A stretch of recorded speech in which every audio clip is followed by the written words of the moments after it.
Yeah, I will But not. no bad talking. But I made a video about this just the other day. But the disproportionate reactions of some people, like, to me, that's one of the biggest narcissistic clues there is. And like, so for example, you offer somebody a different opinion or a different perspective, and it's like respectful even, but then they absolutely lose it on you just for sharing a different perspective or having a different opinion. And they'll say like, oh, you're gaslighting me, or everyone's out to get me, or no one validates me. And it's like, dude, someone just has a different opinion. Like, that's all this is a different opinion. But it's just one of those clues to not ignore, I would say. I saw this morning on one of my friends on Facebook. She posted a video about just, we've talked about this before, like the food additives and the corn syrup and the things in the United States. And so my friend has 4 kids, and she's, she's pretty concerned about the additives and the coloring in food. And so she posted this video and said, we need more regulation, like Canada's a little better, but still. Anyways, this woman came into the comments, and I was reading through it, and I was like, Jesus Christ, like, you're behaving as though she posted this video and said, "Dear so and so, you are a useless mother who feeds her children Cheerio." Like, she was sharing information, and this woman got really, really dysregulated. And she's like, I am feeling very judged as a mother. I am just trying to do the best that I can. And my friend was like, dude, like, I'm sharing information. Like, you do you, sweetheart. They took it as an attack. But Yeah. And what does it come from, do you think? It's like they just have a guilty conscience and it's being projected outward? I think I think when people are, it's a little bit of the projection piece, right? Like, when people are doing something that they don't ultimately feel good about, or that they decide, especially if there's more like narcissistic traits in themselves, right? Like that perceived criticism. Like, I find that people that even have more of the traits, it's like they're looking for the attack because they want something to argue about, because we know that they love conflict. And now that I've learned the whole thing around the dopamine, that arguing for them actually gives them dopamine, I think that they, like, I don't have a better way to say it. It's like they get off on it, Sure. and it provides them some kind of like thrill. Whereas I'm looking at this going, dude, like, no pun intended, but who pissed in your cornflakes this morning? Like, why are you arguing with a mother of 4 children who is providing like valuable information? Well, you know what it is? As another creator, right? What you notice is as you post, you can probably already guess the kinds of criticisms and Oh yeah. pushback you'll get.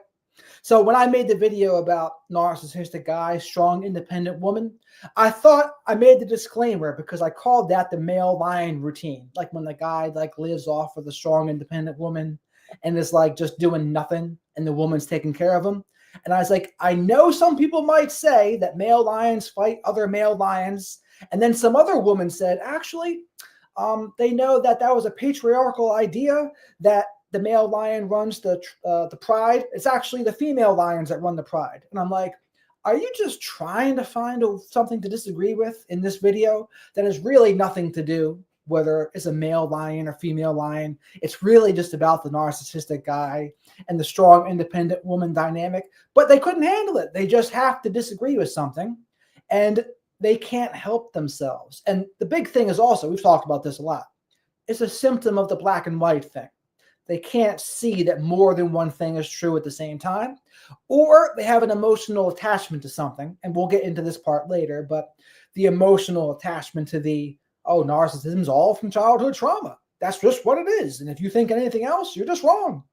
So it's like, but where do you see the black and white people in your comment sections? Like, what kinds of things do they blow a gasket about? The most common thing that I see is if I am explaining a concept of any, because I mean, from watching my channel, like I do a lot of stuff around like more of the attachments, CPTSD, like the narc family, right? And where they get stuck, and I say stuck because it's like, bro, you're in quicksand, you're going nowhere, is if their experience is not exactly identical to what I am explaining, they decide it is wrong. They're like, no, that is not how it is because this didn't happen to me. So they go through kind of the rigmarole of invalidating like my, you know, information, but also the part that really kills me is like they actually try to go through invalidating my experience. Like, so they'll come into the comments and kind of say, no, that isn't what this is. And I kind of sit there and I go, well, I'm pretty sure that I was the person that went through this. So I'm pretty sure that I know where I was and what happened. But it's like, they get really angry about it, especially like I think narcissistic parents that are, you know, you've probably seen this, like a lot of them that come in and they're like, oh, well, you know, we did the best that we could and we're traumatized too. And it's not like we, you know, it's not like you were starving to death and it's not like we were beating you with a log and all this. Like they minimize someone's experience to excuse their crappy behavior. And what they want us to think as creators and even like their own kids is that their reaction to that behavior is the problem, not that possibly what they did is the problem. Right. Well, we should set the record straight. The record straight is there's many different versions of things that can happen. Like just because that didn't happen for you in that way, in no way means it happened to nobody. Like just because your experience was something doesn't mean that that was everyone's experience and doesn't mean that it means your experience is wrong. So like some examples of this would be, I like do a tip of the day now. And one of the tips I did today was, oh, find yourself someone who's been single for a little while, because it means they are more likely to have done the work on themselves, right? And so someone comes in there and they said, oh, the people I know who are single, they have never done any work on themselves. And it's like, well, there's some, I'm sure there's some who haven't, but that doesn't mean everyone hasn't. But they really struggle with that. Like if they see their experience, they have a hard time putting themselves in a different perspective to say, okay, maybe this wasn't my experience, but other people absolutely have this experience. And what's really interesting is they'll go past like 100 comments that agree with the video to say, no, you're wrong. It's like, oh, so all these 100 comments above you are wrong too? They all are wrong as well? So it's like, no, more than one thing is true. So yes, I believe it was your experience that this didn't happen to you, but it doesn't mean that's no one's experience. I don't know what that is. It's just the black and white thing, I guess, or being hypersensitive to invalidation, maybe. It's, well, you know, it's a few different things because like, here's the thing, right? Like, even though my primary foundational diagnosis, if you will, is CPTSD, I have the borderline traits that color, that's what it says in my psych report, that color my perception. And black and white thinking is part of one of the problems that I have. And so I'm very aware of it. I'm aware of like kind of like where it shows up and so on and so forth. But I think there's a few different avenues. I think sometimes if you're dealing with a more narcissistically inclined person, it's that perception of criticism, right? So like they feel that criticism, it fires them up and they feel the need to defend themselves. I think sometimes it's projection. I think sometimes it's, you know, it could be just simply black and white thinking. And then I think sometimes it's just people who if they are not being validated externally constantly, right? Like everything that they look at, if they are not being told, oh no, there, kitten, you're not the problem, it's fine for you to behave this way, they go on attack mode because it's the inability to be accountable for your own experience and go, oh gosh, oof, I'm getting triggered by this video. Like, is it possible that I do that? Like, there's no curiosity. It's just wall. So you it's say you have black and white thinking, but Oh yeah. I haven't really seen that in you as much, for one. For two, even if you did, you don't invalidate people with your black and white thinking, as far as I can tell. Right? And that's the big difference. Is like you Yeah. don't come at it like, oh, this was my experience. But not only that, it means you are wrong. Not only that, it means everyone else is wrong too. But you don't seem to do that. You're No. able to recognize it, and maybe it's just because you have more self-awareness, perhaps, or you've done some work on yourself. But what do you think it is? I don't have the full scope personality disorder, right? So I don't have the full criteria for it. It is awareness, it is work, it is the knowledge that I have it, and the desire to understand when it's happening. And for me, the black and white thinking gets kicked up most of the time when I'm triggered. So like if somebody triggers me into kind of the realm of like, you're not good enough, or you did something wrong, or like there's something wrong with you, I can get very like, it's this or it's that. Like I have a lot of trouble seeing the gray. So it like where it mostly shows up with me is around perfectionism. So like if I'm not doing something perfectly and someone says, well, yeah, it was really good that you just did like 40-pound rows with those weights, but maybe you could try with the 50s. Like it's like, oh my God, like no matter how hard I try, it's still not enough. And so I can get into very black and white thinking there around like the people telling me that I'm like not Right. good enough. But this is a perfect segue into this. So I told you before we went live that I'm reading Dr. George Simon's Character Disturbance again. And he's someone I've interviewed on this channel before. And he makes a big distinction between neurotics and character disturbed people.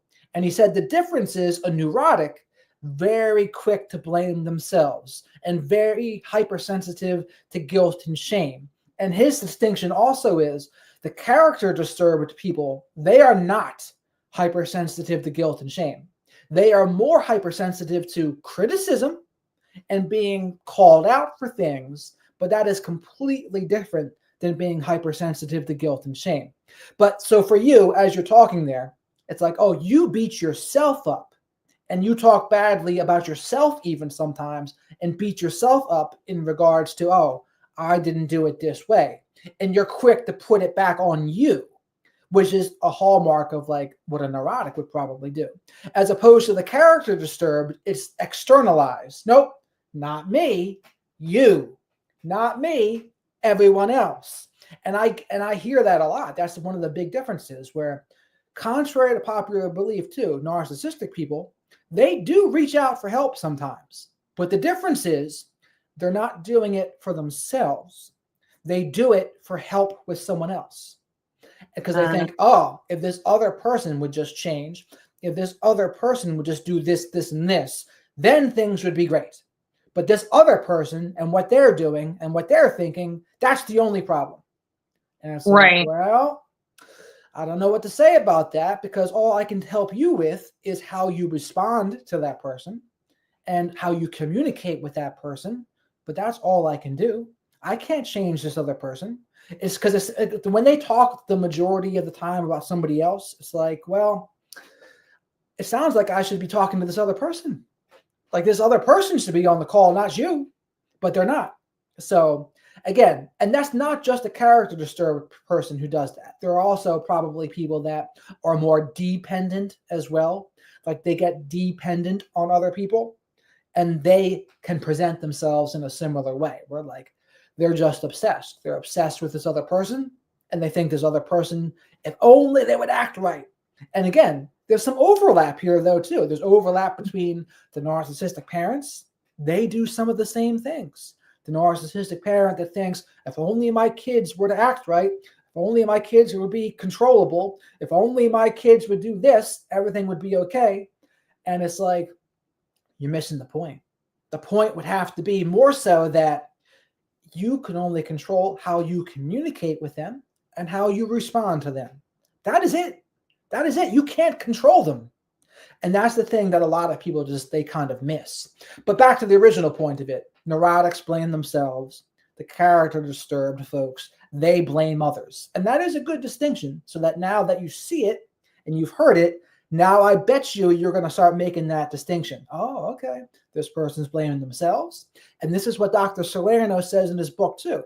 The difference between someone who's traumatized versus someone who's narcissistic.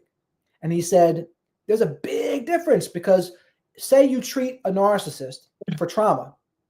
Narcissists can absolutely be traumatized, yes. But treating just the trauma in a narcissist is not going to address their narcissism. The narcissism is a separate issue.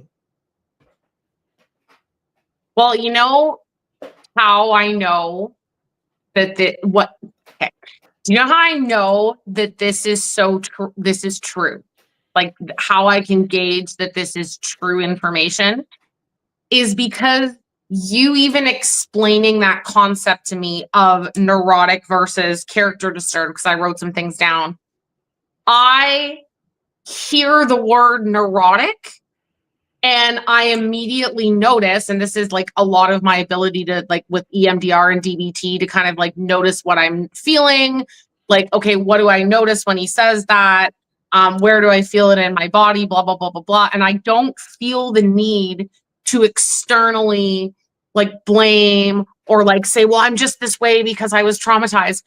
I even notice that I internalize very quickly, oh, I don't even like the word neurotic, but I guess it makes sense because he's right. Like there's something wrong with me. Like that is how I know that it is true. That wasn't the point of it, though, to say there's something wrong with you. No, but it's valuable for this conversation because I think it points out the accuracy of it. Does that make sense? Like it points out how, in my mind, important that information is. Like I'm actually really interested to look up this, like get this book and read more about it. Character Disturbance by Dr. George Simon. I wrote it down. And here we are. Neurotic might be an inappropriate word now. I bet you it might be one of those words they don't like to use anymore. And sort of like the reason why we don't ever hear about histrionic personality disorder, because it came from hysteria. And so people think, well, it was stigmatizing to say women were hysteric, so they don't like saying the word histrionic. So I'm like, okay, that would make sense. And neurotic, you don't ever hear the term neurotic anymore either, for some reason. So it makes me think there might be a stigma around it that I just don't know about. That's probably what it is for me, is because neurotic to me is like it's very negative, and it's anxiety. That's all it is. It's just like anxiety and like sensitive to guilt and shame. It's actually, it's probably a more accurate term than empath, honestly. Ooh, interesting. Empath is like a cooler term of like, oh, I'm the empath. But you notice me, I never use the term empath. At least very rarely will I ever, because it's just a made up term. Like it's not like you're not going to find that term in the DSM anywhere. It's just like, to me, an empath is just somebody that's like sensitive and someone who has empathy and is probably like hypersensitive to guilt and shame, and probably like nervous a little bit too, if I had to guess. And they take responsibility for other people's feelings and are often people pleasers or want to see the best in people. So like, depending on how you're describing it though, it can sound not so flattering, depending on how you subscribe. So in reality, it's like, well, if you're going to consider yourself an empath, you better have some strong boundaries. You better learn how to be assertive. You better learn how to put yourself first in a healthy way, or you're going to be in a world of hurt. Yeah, the word empath can be, I've noticed in our community, it can be a word that triggers the crap out of people. Like, does it really? Yes. Yeah. In a negative way. Wow. Yeah. I don't know, like there's been some chatter, because I've seen it, where people are like, if you come out of the gate and say, like, oh, I'm an empath, then you probably aren't. And I don't know if you've like done any work around like dark empath, like the dark triad. Like there's a lot of stuff around that. And so it's basically like they use their knowledge of empathy, right, to manipulate people. Like that's kind of the concept, the baseline concept around it. And so I'm really careful to use that word too often, because I've learned over the course of time that even if I'm just talking about it like in a conversation like this, it can get people very worked up. Like it can get them like, oh, the fact that you're even mentioning it means that you're not. It's like, why? The analogy that I would have taught my kids in school when I was teaching is you don't have to go up to someone and say, "Hi, I'm Kelly. Did you know that I have brown hair? Did you know that my hair is brown? Did you know that I have brown hair?" It's like, yes, we see that. Like if you have to say it out loud over and over and over again, it's like, why? What's that about? So Demonstrate. They got to demonstrate, don't explicate. That's what they say. So it's like if you have it, like how often do you have to say something? Or like Tywin Lannister would say, anyone who's a real king doesn't have to say they're the king all the time. So it's like, yeah. So if you have it, bingo, just show it. Because if you're trying to explicate it, what's the intention of explicating it? And I've also thought with a dark empath, that might really even just be like a lower spectrum narcissist, honestly. It could just be like a narcissist that has a little bit of self-awareness, perhaps, and isn't as severe as the severe versions, right? They got a little bit, because some things the narcissistic people can do, they can hone in on people's weaknesses and vulnerabilities, because they're always trying to find things to exploit and buttons to push to get under other people's skin, etc. And some people mistake that for empathy, but it's like, no, that's really just more of like a predatory instinct is what they're doing. They're trying to find ways to control people. Sandra L. Brown would say that is more psychopathic, that you're getting into the more psychopathic traits. That book, speaking of books that I've read that I like, oh my God, I ate up. Women who love psychopaths, and for the people listening, don't get triggered by women. It should just be people who love psychopaths, right? But it's pretty clinical. So if you're a person that like doesn't like more of the clinical approach, you might not love this book. But I loved it because she actually walks you through how a personality disorder is diagnosed, like not just the freaking DSM, like, oh, let's go through this checklist and see if we have 5 out of the 9. Like it's the comprehensive understanding of using the DSM, the traits that you have to qualify for psychopathy, narcissistic personality, antisocial personality, borderline personality, but then the level of severity. So you could be impulsive, right? Which is going to be a criteria for borderline personality as an example.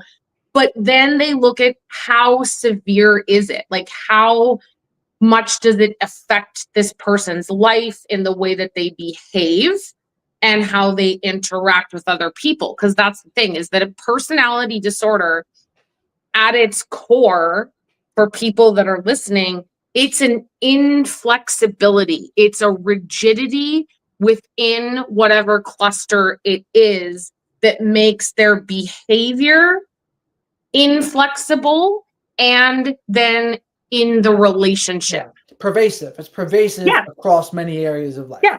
That's the criteria for having to be a personality disorder. And to note about psychopaths and sociopaths, it's really just antisocial personality disorder.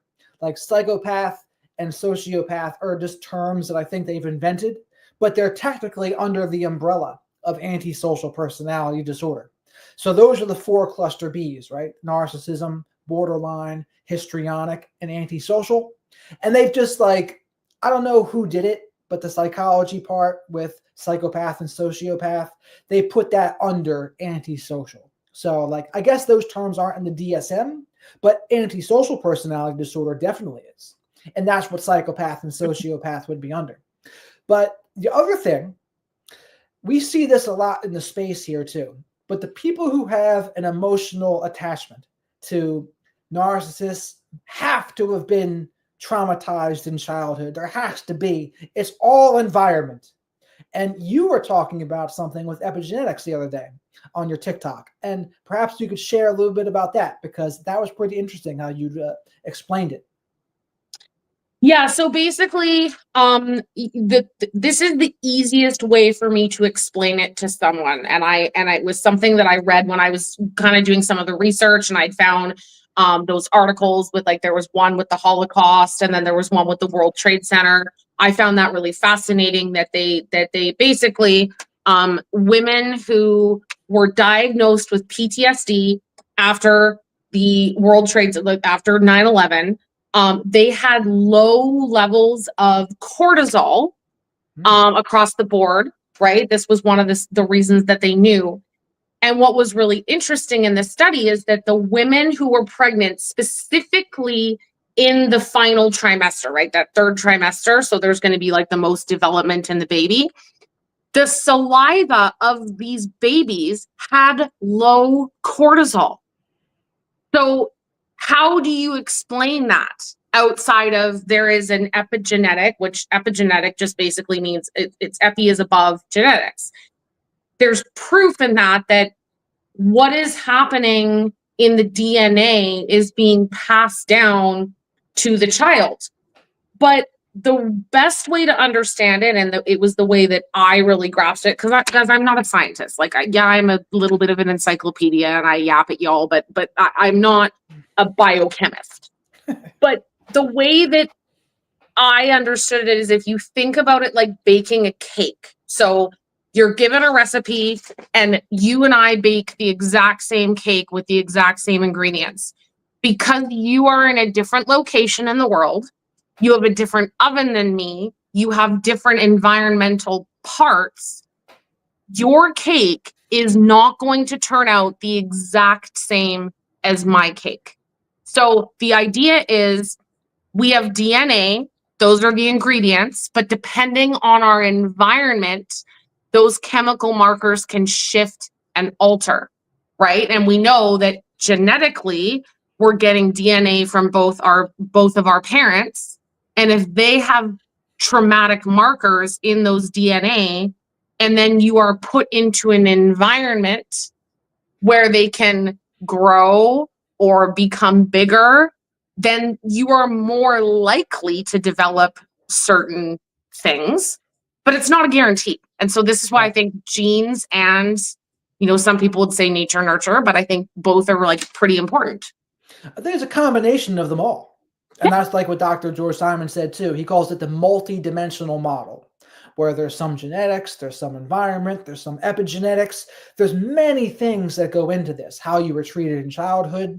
So it's not, you can't just say, oh, just one or just the other. It's like, according to Dr. Salerno, there would be more of that genetic component. And I'll be very curious to ask him what he thinks about that epigenetic part too, because somehow it escaped me to do that last time, but I will. And so when you were talking about the 9/11 folks, they had lower cortisol. I would have thought it would have been higher cortisol. No. So it was low cortisol, lower cortisol, higher adrenaline. Okay, so that makes sense then. So like if theirs was elevated, it would mean their offspring maybe doesn't need as much if theirs was elevated. Maybe that's what it was?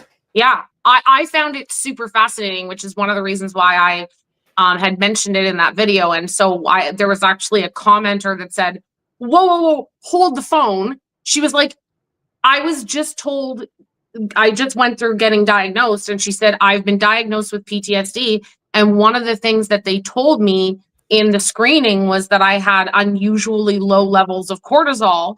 And she said, I basically argued with them because that didn't make any sense to me. And I was like, I completely agree with your way of thinking. Like, I read that and I was like, am I tired? Like, am I reading this wrong? And it was like, no, like the cortisol lowers, but the adrenaline goes through the roof. So that's why when you are pumping that much adrenaline out of your body. And this is my theory on it, is that I think when you are actively in the threat, and I think even after you leave the threat and you end up with PTSD, the adrenaline is primarily the problem. That's the hypervigilance. That's like a lot of the panic and the anxiety.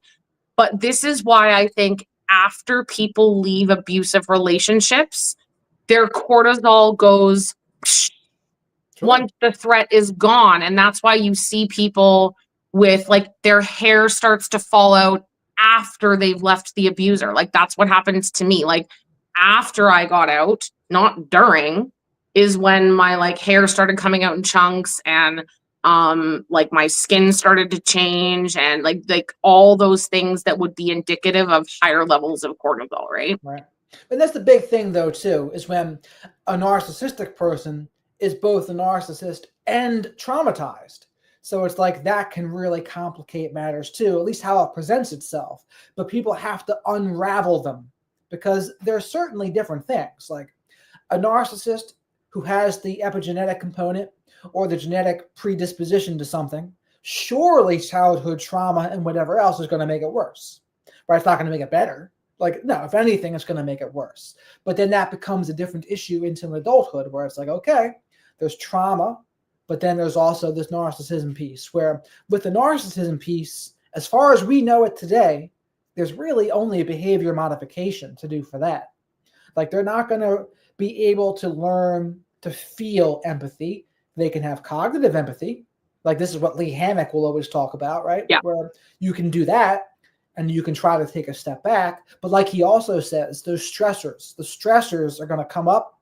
And when the stressors come up, it's going to be harder for them to take that step back. It's going to be harder for them to not act out on what's going on. But I know a lot of people that don't consider themselves narcissistic, but then I hear and see how they behave, and they're absolutely acting like a narcissistic person, and not even like narcissistic fleas, and not even CPTSD. It's like, they're completely externalizing. Everything's this other person's fault. You're a piece of garbage. This is all your fault. I know it's not me. And they fool their trauma counselors. The trauma counselors are like, oh, you've just been hurt, and you need to both understand where you're coming from with each other, and you have to give each other a break. And I'm reading this, and I'm like, but this other person here is out of control. Like, they're not willing to collaborate. They're not willing to problem solve. What can you do with somebody who's not willing to do that, when the first thing they think is, nope, it's your fault. I know it's not me, but it's you. Like, there is no, what do you do with somebody like that? It's like, no, you've misdiagnosed it more than likely. It's like, that's not trauma. That's more like they got that character issue, whether you call it narcissism or not, or something else. But that's a different issue than somebody who has CPTSD, someone who's got some other childhood trauma, and however that presents itself. And I guess that's a good thing to go over too. Like, how CPTSD for you presents itself in your life. Oh gosh. Well, so yeah, I've talked a lot about like because people have asked a lot, like, what are the differences between like the DSM version of PTSD versus CPTSD, because CPTSD is not on the DSM-5. It is not recognized on the DSM. It is an ICD-11 diagnosis, and Canada primarily uses the ICD-11 more often to diagnose, whereas the United States is very reliant on the DSM. And so the thing that I really know about, because I've been told by a bunch of people, they're like, oh, you're just so textbook CPTSD, is because it is a repetitive back to back to back to back trauma with no idea or ability to escape. Like, the victim doesn't know when they will get to safety. So it typically happens in childhood, but not always, right? Like, it's not 100. It's not that black and white thing that people are like, oh, it's only in childhood. If it's not in childhood, then you don't have it. So I struggle with the system of meanings. That's a huge component of CPTSD, which is the way that I look at the world and its view is that because of the repetitive nature of the traumatic experience always being interpersonal, it's betrayal trauma. I struggle with core beliefs that not just that I'm an unlovable, unworthy person, but that I've actually been brought into the world specifically to be harmed. Ooh, that doesn't Yeah, sound too fun. it's brutal, and so it's a huge component that has to get worked on in EMDR, because if you walk around, I like to call them the shopping bags of, all my trauma that I carry around with me. If you're carrying that around all the time, like, that's really heavy. So Let me ask you're you going this to get though. dysregulated. Your actions. What are your actions when that's your thinking? When you think, oh, this is what I'm meant to be treated poorly. What actions of yours line up with that? So if something happens to me where, like, someone hurts me, and instead of me being able, and this is part of the work, right, is being able to be like, oh, whoa, like, this person did this thing to me, and I'm not the problem, like, their behavior was the problem, right? Like, trying to rewire oh, my reaction is the problem. But if I can't do that, if I can't use my DBT skills appropriately, for real, to, like, wise mind my way through it, this is where I can resort to more of those maladaptive behaviors, right? So I can get into, usually I start at the bottom with, like, healthier coping, right? So, like, maybe I'm exercising, maybe I'm, like, just, distress tolerance is a huge part of DBT. Maybe I'm using cognitive thinking to show the evidence that this isn't true. Like, I will, like, walk through the ladder, if you will. But the more dysregulated a person is, the more it is that they're out of their window of tolerance. And so when your Sure. window of tolerance is really little, your ability to access those adaptive, healthy behaviors is really hard. And so when you are out of options, or you get into, like, dissociation, that's where you're going to see substances, eating, Okay. like, dissociation, like, flight, get me away from this so I don't have to feel it. Because to feel that you've been brought into the world to be harmed, it's pretty brutal. Yeah, that's a horrible Yeah. belief to have about yourself. Yeah. But I mean, like, how often do you truly think that? Um, it's the window is bigger now, obviously, because I've done a lot of personal work. Like, I did the full scope of DBT. I use those skills. Like, it's my religion. Yeah, I yap a lot about EMDR, but, like, DBT is my foundation of what I do.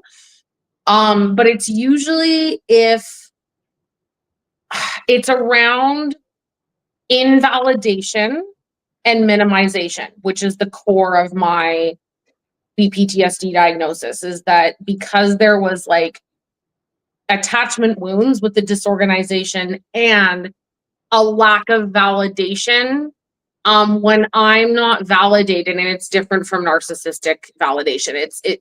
If I am told that didn't happen that way, that's not a big deal, no one cares about that, Kelly, oh my God, like, you're so dramatic, that is the most likely time for me to internalize that yet again, I cannot connect with people in a way where I can belong. And that mostly happened in dating, or is that more friendships or family relationships? Anywhere. I would say the family system is a pretty triggery place, right?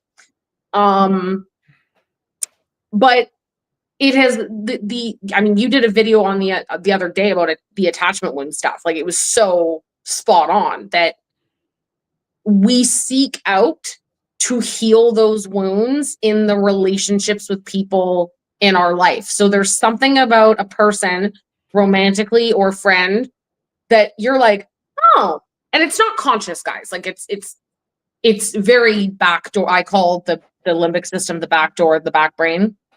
You see this person and you go, oh, I think I know how to drive this vehicle. I'm gonna hop on and give her a go. And you feel at home, even though you know it's dysfunctional, even though you're dysregulated and you're miserable, you are more, you're better to maneuver this dysfunctional person than you are a safe person. And if you can get their love and approval, if you can get a difficult person to be good to you, then you are subconsciously getting your parent to give you the love and approval that you desperately wanted. And I think there's a component of that with almost anyone too, to an extent, where like there's a bigger payoff. There's a bigger payoff if you've had to struggle for something, for anything. Like Right. anyone who gives you their love and approval too easily is probably not going to be as valued as the person that you had to struggle and earn that person's love and approval all of a sudden. That feels like more of a reward. And this is like besides CPTSD. Like this is something that CPTSD people probably experience that maybe more often and more severely. But I also think that could be a component of human nature too. But everyone has to watch out because you're not going to be old peas and carrots with everybody, right? So, but some people you might think you would be, but it's not always going to be that way. But two things. One, if someone feels the way you feel and you think, well, sometimes I feel like I don't deserve anything, that's where one, practicing radical self-respect is absolutely the antidote for one. And what helps you do that? Having a good belief in yourself. One of my religions is self-hypnosis. So I write down all sorts of affirmations and I write things down. And just the process of seeing them, reading them, writing them, closest thing to magic I've ever come across. And so I've been doing it for years and it's had a good impact. So like, just like when you even say things like, oh, I deserve to be mistreated, I get like a repulsed response. I was like, I couldn't even imagine thinking that. And it's like, I wouldn't even think about entertaining the thought anymore. But my actions were congruent with someone who thought that years ago. Absolutely. Like I wasn't taught boundaries. I wasn't taught to have a good sense of self-worth. I wasn't taught that what I felt and what my wants and needs were mattered. I was taught other people's are more important. Other people's wants, feelings, needs are more important than your own. And it maybe wasn't so explicit, but that's what it was. Like that's what all the actions and things demonstrated. And they would demonstrate it by caring much more what other people thought, caring much more about what the other people said than what I said, right? And that's how it was communicated, that other people's needs, they're more important than yours. Your needs are always last. And that's a terrible place to be.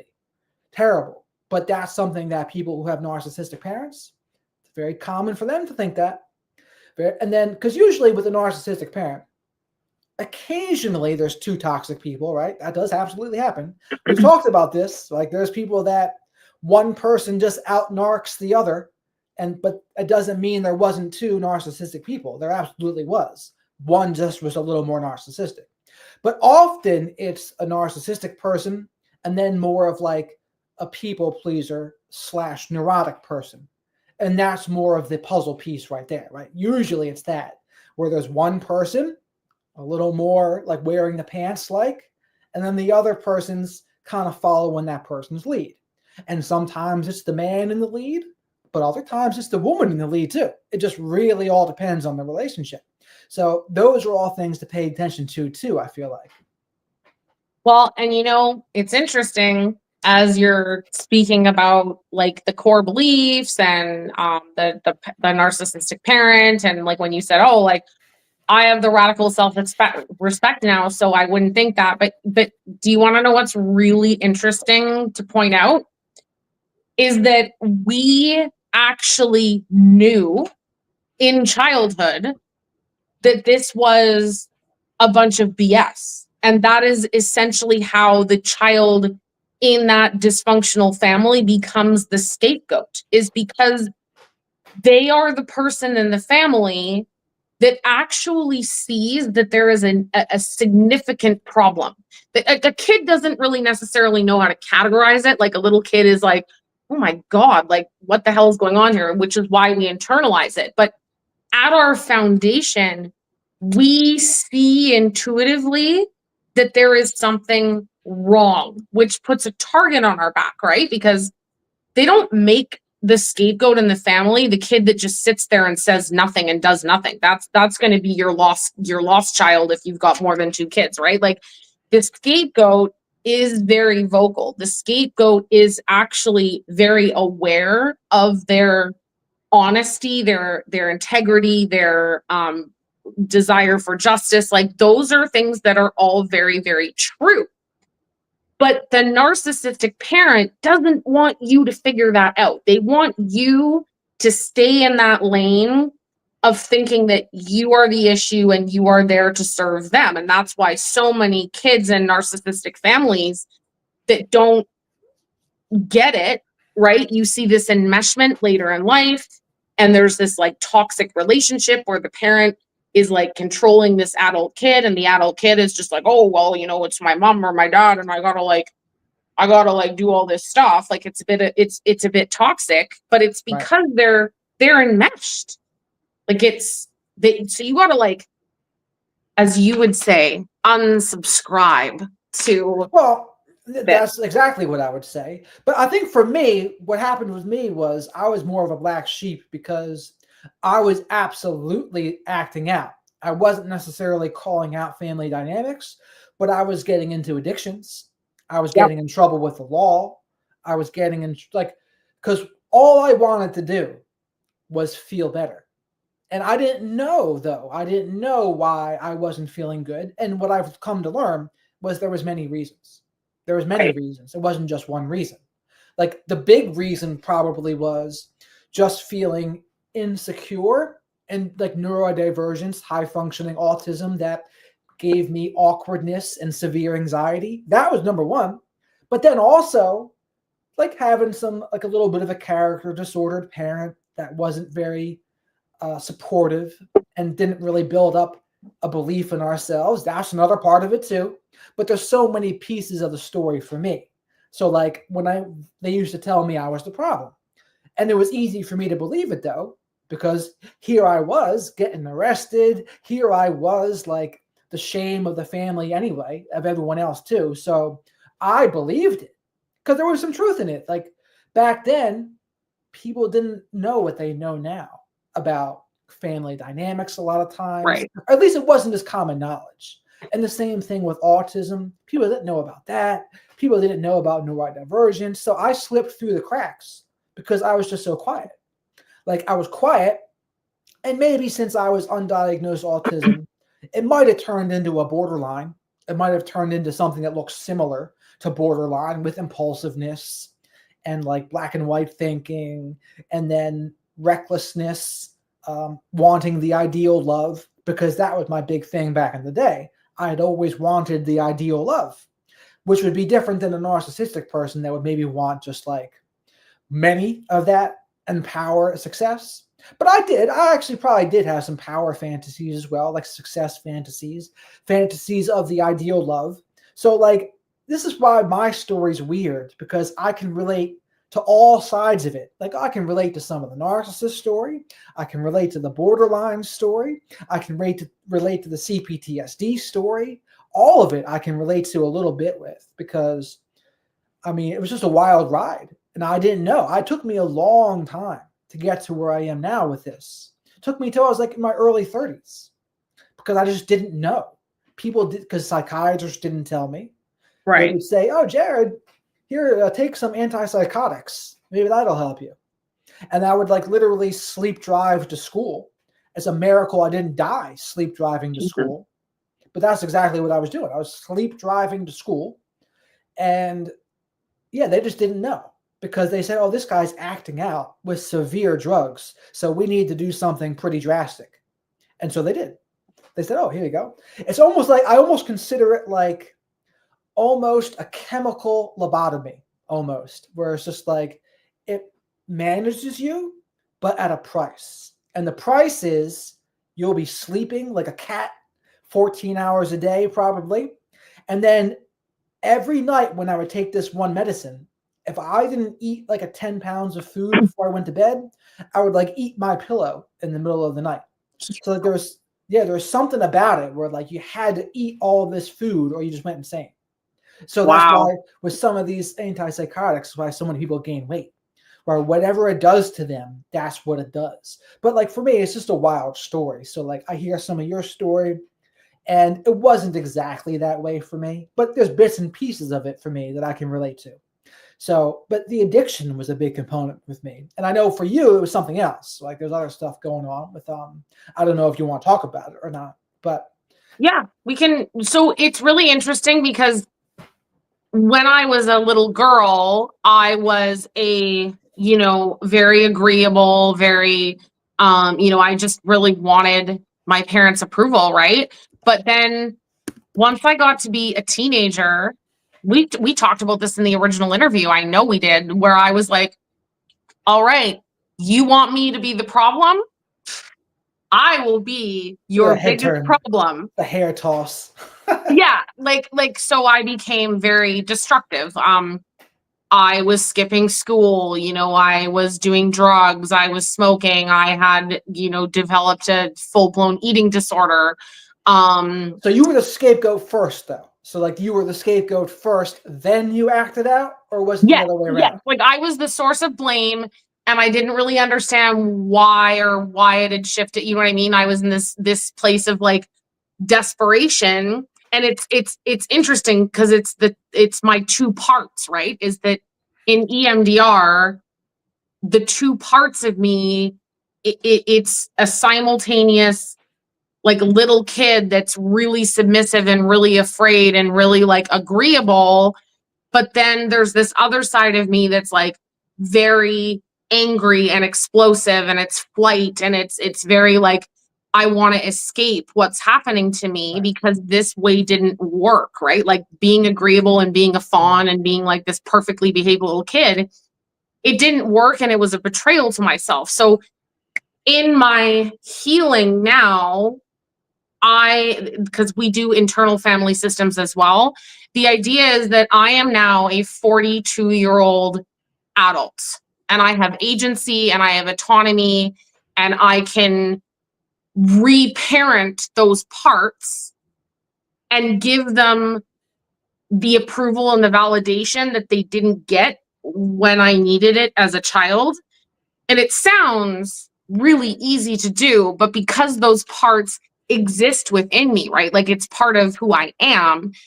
It's easier said than done to be like, okay, well, I'm just going to be a very sure of myself, 42-year-old confident adult that's going to just soothe those parts all the time. And there's never going to be any like dysregulation or any like challenges. So, because I have that awareness, especially about this side, like this gal over here, she's fierce. She saved me from a lot of stuff. But there's a lot of destruction there. There's a lot of impulsive behavior. There's a lot of desire to like not destruct other people. Like I've never been somebody who liked to harm other people. It's always been like very internal. It's all about like That's a the big one. internal. Yeah. That's a big one. But so Sorry? for you, I said that's a big one because I had the same thing, except vice versa in the order, where I wasn't starting to get ripped a new one until I acted out first for the very most part. Mhm. So like it was a weird switching. I was like a golden child before that. Before that, I was a golden child, firstborn, and then I started acting out, and then I was taken off the pedestal. Like, oh, now you're messing up. Now you're doing this. Now you're doing that. That was an interesting part of the dynamic because all of these families, there's going to be bits and pieces of them all that are a little bit different. Like some people will completely identify with what you're saying. Others may have a story more similar to mine. Others may have a combination of the two, but there really is no cut and dry. Like there's basics though that are generally true. Yeah. Like a narcissistic parent, if they're truly narcissistic, will have those core traits of narcissism. They're going to have grandiosity, sensitivity to criticism, entitlement, and lack of empathy. That's understood and a bottom line. That's what they're going to have. And if they didn't have those things, they wouldn't be a narcissistic parent. It's just a matter of how do those things present themselves? What are the behaviors of the grandiosity? What are the behaviors of lack of empathy? What are the behaviors of sensitivity to criticism? What are the behaviors of entitlement? Or what does their devaluing look like? Those are the things that might look different. Well, you bring up something so like let's kind of full circle here with the black and white thinking and like if this is not my experience, it's not true. You're the first person I've ever spoken to that actually acknowledges that those roles can shift. Because you said it. You said I was the golden child, da, da, da. And it's something that I have done a video on a few different times because people have asked, like, can the roles shift? Like, why do they shift? Like, what happens if there's an only child? Some of the other black and white thinking that happens is people that are like, oh, well, there are 3 kids in the family, so therefore you're like like what happens when there's the scapegoat and then the golden child? There can't be 2 or whatever. And I'm just like, oh my God, like guys, you're making it too black and white. They're getting caught in the weeds. I mean, all of it's conditional. That's what you can remember, right? When it's narcissistic parent, it's not unconditional, it's conditional. And what is it a conditional upon? It's conditional upon how do you mirror back to them how they want you to be. And if you stop doing the things that they want you to do, in other words, like portraying the ideal version of you that they want you to be, that's all it takes for the roles to switch. And then sometimes the roles can switch simply based on the narcissistic parent's mood that day. Like, oh, they had a bad day at work. Oh, they're going to take it out on you. Doesn't matter, you were the golden child. They still might take it out on you. Like, there's many moving parts here. Where I'm surprised, not everyone says they can switch. The roles can switch. Yeah, you said it beautifully, because I've said to people, look, you have to understand, in a healthy family dynamic, you are raising children as individuals with needs, wants, feelings, and autonomy. They are not a service. They're not an object. They're not something that is there to meet that narcissistic person's needs. But when you're dealing with a narcissistic parent, they don't look at you as a human that needs things or has feelings, or it's like, what purpose do you serve me? And whether you knew it or not, there's a silent contract that is made with a narcissistic parent or a narcissistic spouse, where you don't realize that you've signed a contract that is essentially, think of it like the Little Mermaid when Ursula takes Ariel's voice. Like, she signs a contract thinking she's getting, legs and a get up and Eric, and she takes her voice because she doesn't want her to be able to speak her truth. So speaking the truth and not doing what that parent wants or needs to give them the supply, you're going to instantly be on their chopping block, man. Yeah. Because that's the conditional part, right? Yep. That's the part where you have to earn love and affection. And if you don't act a certain way, you're not going to get it. And I mean, that's why it's so clear to me the roles can change. But it doesn't mean they always change, though, but they definitely can. Yeah. That's why I'm surprised people would even say they couldn't. Yeah. I joke about my brief stint, because people have asked me, like, oh, were you always the scapegoat or whatever, or some, you say black sheep and so on and so forth. I'm like, I had a brief stint as the golden child. I was very loved and admired until my brother kind of really got his identity. Like when we moved into our house in Oak Bay, I think that's when it really kind of shifted. But he moved away when I was 20, 21, like somewhere in there.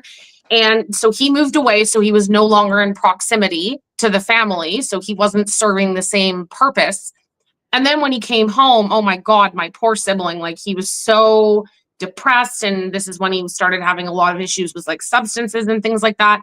And so he was like in the basement, like depressed and angry. And he didn't serve the same purpose that he did before. So in comes child that is now, I'm working and I'm getting straight A's in school. And at this point, I was in my early 20s. I was like probably the best I'd ever looked in my life. And so it was like, I was very appealing to my narcissistic parent. And he came in to basically say, he even said, you're my safe, special child. Yeah. I tell you secrets that I don't tell anyone else in the Oh, family. And so for me, in my unhealed attachment wounds, I was like, oh my God, I'm getting love and approval. Like my narcissistic parent loves me. So, but I had to stay very loyal to him and very true to him. I had to listen to insane behavior that he was doing behind the scenes that I knew morally right. was wrong. Strings But attached. There's strings attached. I mean, my strings exactly. are like your brothers. Like me, I was like your brother because the same thing happened to me that happened to your brother. But I would also say, like in your life today, where does all this stuff come up now? Like, what are the things that in the dating world or whatever kind of other issues that come up? What are the big things that come up for you, like in the present? And maybe that's something in the space here we don't talk about as much. It's like, oh, how are we all living today? We can all talk about the narcissist. We can all talk about the toxic behaviors and CPTSD and trauma bonds. But ultimately, life is lived in the present. Yeah, Ultimately, life is like, what are we doing?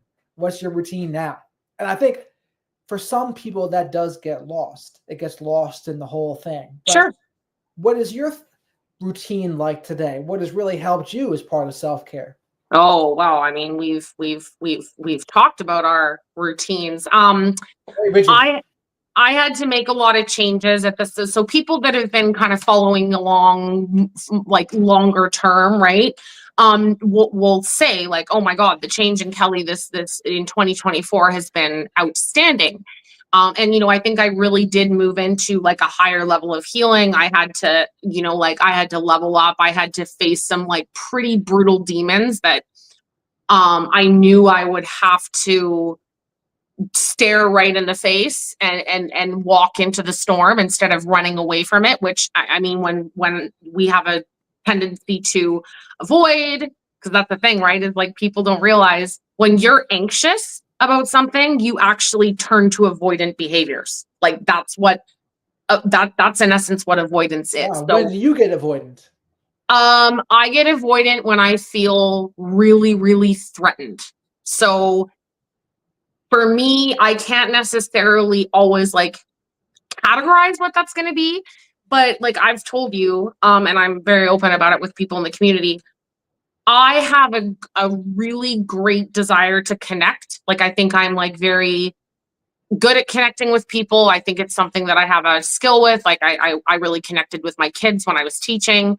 Um, I really want like those authentic, true connections that are not about deception or manipulation. They're respectful, they're kind, but I'm terrified of people. I am so afraid of the connection because once I connect with someone, that means I care. And once I care, it means that I could get hurt. And so it's this like silent thing knowing that you can't I don't have a desire to control people because I don't have NPD. So I know that whoever I have a relationship with, I want them to have full autonomy to want to be my friend or want to be with me while knowing that I have all these lurking like core beliefs that like I still have to work through about like me being a worthy person and being lovable and that I'm going to figure it all out. And I, even though I have struggles given my PTSD stuff, that I won't be able to cut it, that I just won't quite make the mark no matter how hard I try to show up for that person. And so I'm really having to work through realizing that I'm a fallible human being. I am going to make mistakes. That's okay. It's the part that isn't fine is if we make a mistake and we're not even willing to look at what we did or what we could do differently or the impact that it had on other people. And that's the difference for me at this point in my life between like truly healthy people that I want to be involved with and unhealthy people. The Right. people that like no matter how hard I work, they're still like, you weren't perfect today there, Kel. Can't be with you anymore. Well, you know what you're sounding like. That's a fear of abandonment is really what it is. Oh Because yeah. fear of intimacy, that's just really your fear of being hurt. So Yeah. me, I used to have more of that, but now what I would have now is probably if push comes to shove, and this is what I was telling you the other day, a lot of it comes down to the person you're with. Because with the wrong person, I could certainly feel trapped. And like then I would Right. want to be avoidant if it was the wrong person. Right. And so why would I even be there, right? If it's the wrong person. But with the right person, that would be much less of a possibility. It would be like, okay, that doesn't feel like you're trapped now because you actually get along with this person really well and you would have a strong foundation. But when you don't have that strong foundation, or like maybe people who settle, and guess what? In this day and age, there's a lot of people, if they don't settle, they're getting nobody. Like that's just a brutal truth that you see right now, where right now marriage is at a record low, I think. Less marriages than ever. And people are learning to be single more. So people are having to make choices. It's not like in our parents and grandparents' day where necessity was pushing them towards people, where they couldn't even be on their own, even if they wanted to back then. So a lot of relationship foundations back then were not very strong. It was just really that they couldn't go. There was nowhere to go. So they just made it work. And there's pros and cons of making it work. Like sometimes you can build some character and learn how to overcome some obstacles. But on the other not so good times, it's more like, uh-oh, well, I'm actually just putting up with all sorts of abuse and mistreatment. And this is not good. Right. So it would really just depend. But nowadays, not everyone's going to be together with somebody. And so they can have more choice. People do their own thing now, and people are more independent now, and people get into relationships now because they want to, not necessarily because they have to. Yeah. And that big difference really is everything. Because now, I mean, how many of the friends that you have, how many of them would you say are married, and how many of them have kids? It's 50-50, to be honest with you.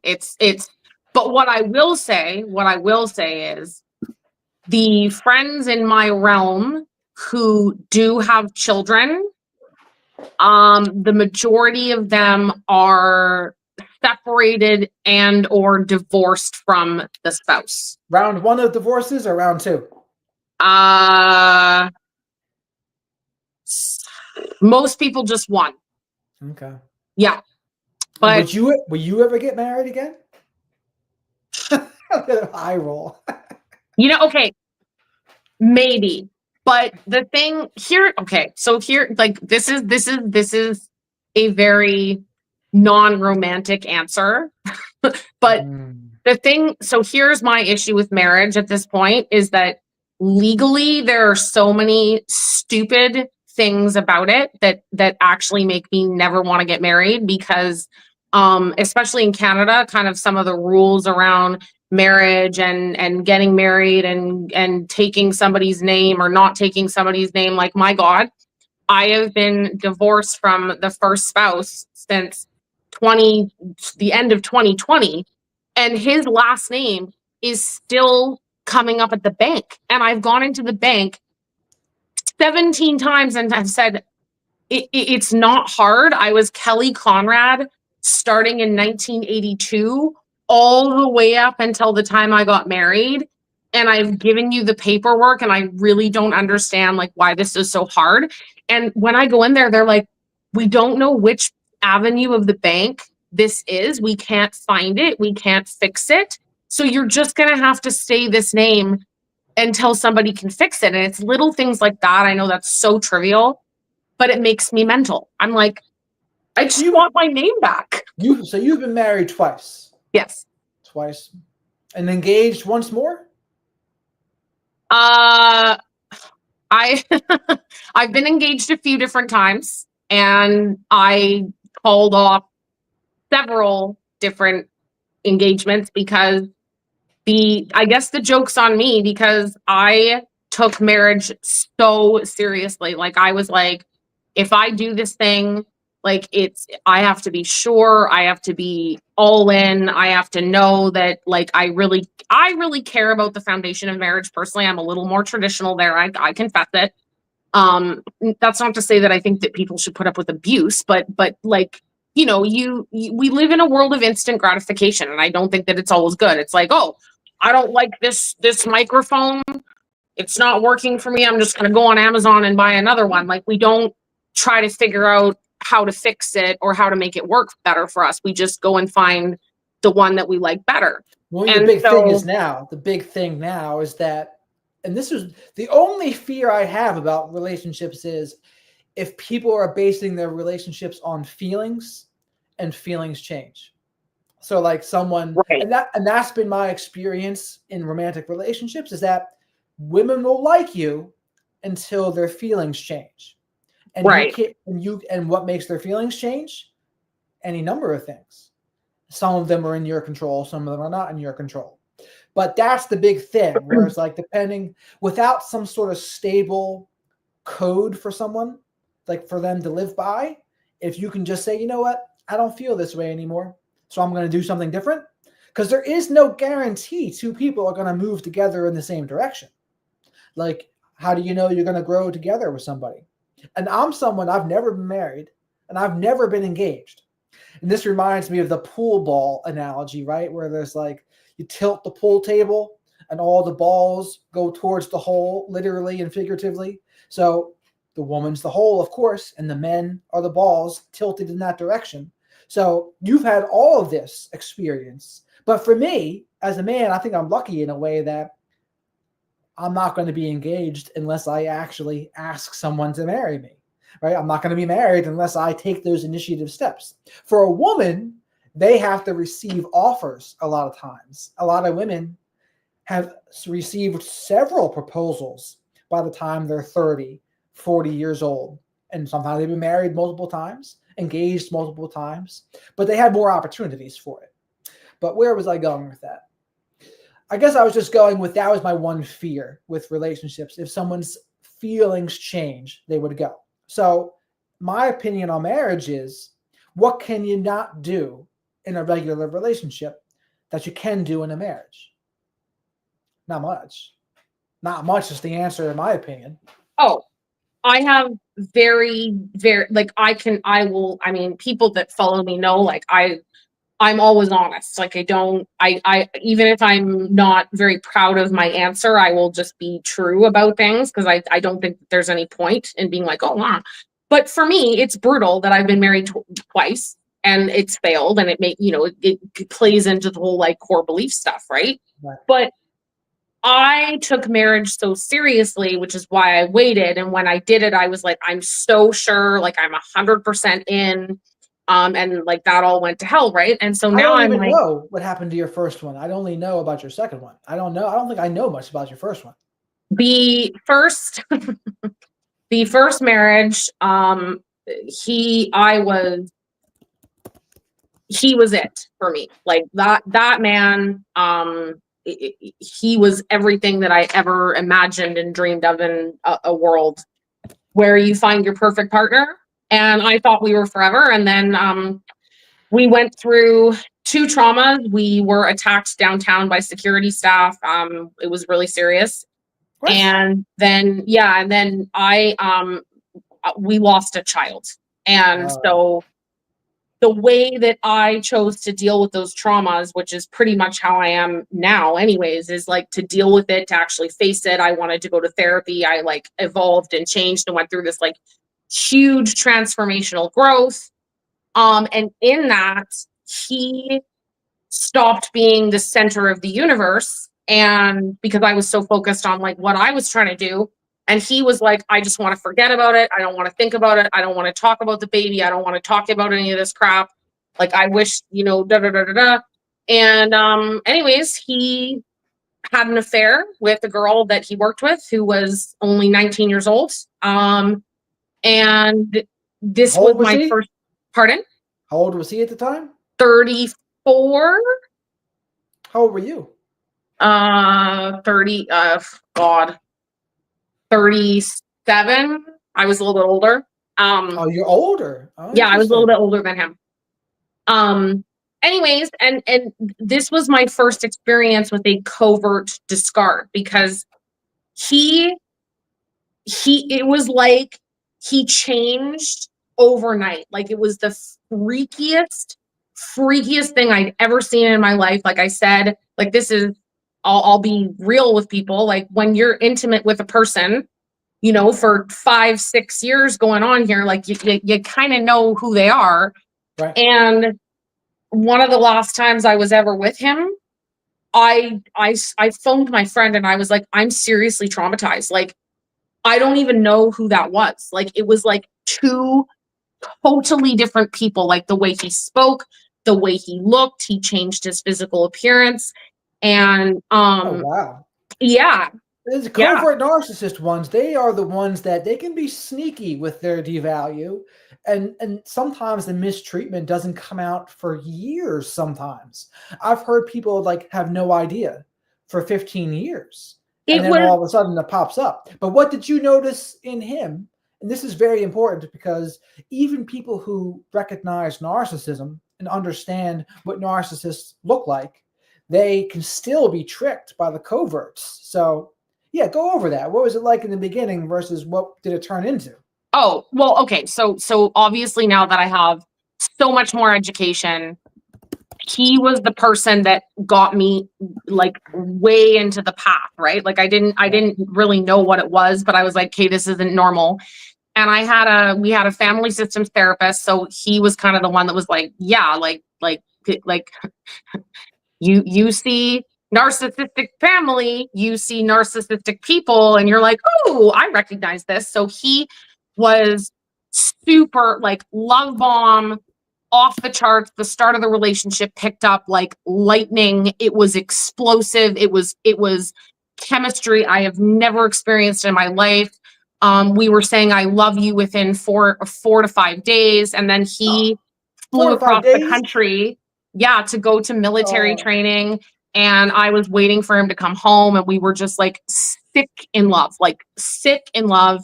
that He sounds came more home. grandiose. That's like a grandiose narcissist love bombing, is what that sounds like. Oh, Before, it was so intense. And I had never felt so happy in my life. Like everybody that was watching it was like, oh my God, like Kelly, this is the happiest we've ever seen her. Like she's finally happy. This is so amazing. She so deserves this. And we were peas and carrots, man. Like we did everything together. We had a group of friends. We were so happy. We got peas and married. carrots. I thought it was going to be like my fairy tale life. And then bad things happened, financial things happened, babies happened, and Started a fight when the money got tight. yep. And then he was like, I got to get out of here. And so he did that. And the thing that was so brutal was that he made me believe, because I was obviously like, dude, who are you? Like, I don't even know who you are. Like, I was so traumatized by it. And he was the one that said to me, and I've done videos on this, he said, no, I had to change my personality to be with you. I was always this way. It was you that changed me. And so I was Oh, like, blamed oh you. my God, am I the problem? Like I went through torture with this. Like it was really, really serious psychiatric, like unraveling. But in the end, I'm really thankful because it got me my diagnosis. It made me realize, I finally was validated because I was just told for years, oh, you're just anxious. You just have anxiety. Like you're just dramatic. And when I finally had this psychiatric emergency and I was like presenting to Pez and I was dissociating and wandering all over the city and stuff, they assessed and they said, no, this has been misdiagnosed for probably 20 years. Like she has severe trauma, like so much trauma, and we have to start dealing with this trauma and all these attachment wounds. And so in a way, it was the silver lining of thank God for him, because I wouldn't even be sitting here having this conversation with you. I don't know where I'd be, but I wouldn't be here. What was fighting with him like? What was fighting with the covert narcissist like? Or was he even a covert narcissist? He from what I can interpret and what I've discussed with various experts, if you will, they say, yeah, he fits the bill. he was so even keeled. Like that was the thing that was so alarming about him. But looking back, because you know how you always like have the like, oh, there were little flags. You like Right. really look back and really interpret. He got really careful with me around alcohol. So he was like a big partier, lots of drinking, like, you know, he smoked weed and all this kind of thing. And then when he got together with me, he still did it, but he was really careful with it. And what I realized looking back is when he would get really, really drunk, that's when the mask came Right. off. And what would you have found then? A very like at the end of the day, he is a lost soul that wants external validation and admiration. He has a specific type of supply that he looks for, and his goal is essentially to avoid having to face himself. Like there's like that was one of the things that we started to pick up on. Like even some of the friends are like, oh, looking back, like they noticed that he was very critical of other people and that nothing was ever his fault. Like he was always That's a a big one. victim. That's a big one. That's if you had to boil it down to one thing of things that are problematic, that's it. It's someone else's fault and someone else is to blame, just not me. And then they'll throw in some belittling or BCD, I call it, belittling, criticism, devaluing, right? When you see some of that in there, which also could be abuse too, of course, but you see that and it's never their fault, problematic. Those are things that are going to be a problem for anyone's foundation. And with him, so between the financial issues, and you missed my Billy Joel reference, started to fight when the money got tight, just didn't count on the tears. That, and then I guess the miscarriage too, right? That was the two things. Between those two things, like that was it. That was like what really tore at the fabric there. Financial, child, and I think, you know, to be fair, so to be fair to him, which I know sounds like people that are listening, if anybody's listening right now that knows me personally, they're probably like, why are you doing this? But to be fair to him, I had something very, very rare. I went through, I can't remember what the statistic is. It's like 1 in a million. I went through kind of like a psychosis in the first trimester of my pregnancy. So I was behaving very erratically. Looking back, they like, I mean, in my psych evaluation, they said, well, she had a TBI. There were some things that were kind of lurking. Like all of this was boiling underneath the surface to get this like diagnosis, right? But he had to put up with some pretty erratic behavior. And then when I lost the baby, I went through basically, if you terminate a pregnancy or there's a miscarriage, what happens biologically for the mother is we know that the pregnancy is over, but the hormonal part of it, you don't know, especially if there's a termination. So there's not this like slow, steady release of the hormones stopping. The hormones keep pumping, they terminate, and then your body goes, oh my God, my baby, what? And so there's this like biological thing that takes place where the mother can go through significant like mental breakdown. It's like a full oxytocin. And then you throw in like, I've already got like oxytocin, dopamine issues, blah, blah, blah. So I had a dissociative episode after the pregnancy was terminated, and I guess he came home, and you know, this is upsetting, so trigger for people, but he came home and I was sitting on the floor, and I guess I had like harmed myself and I didn't know that I'd done it, and I was like in a fugue state, and he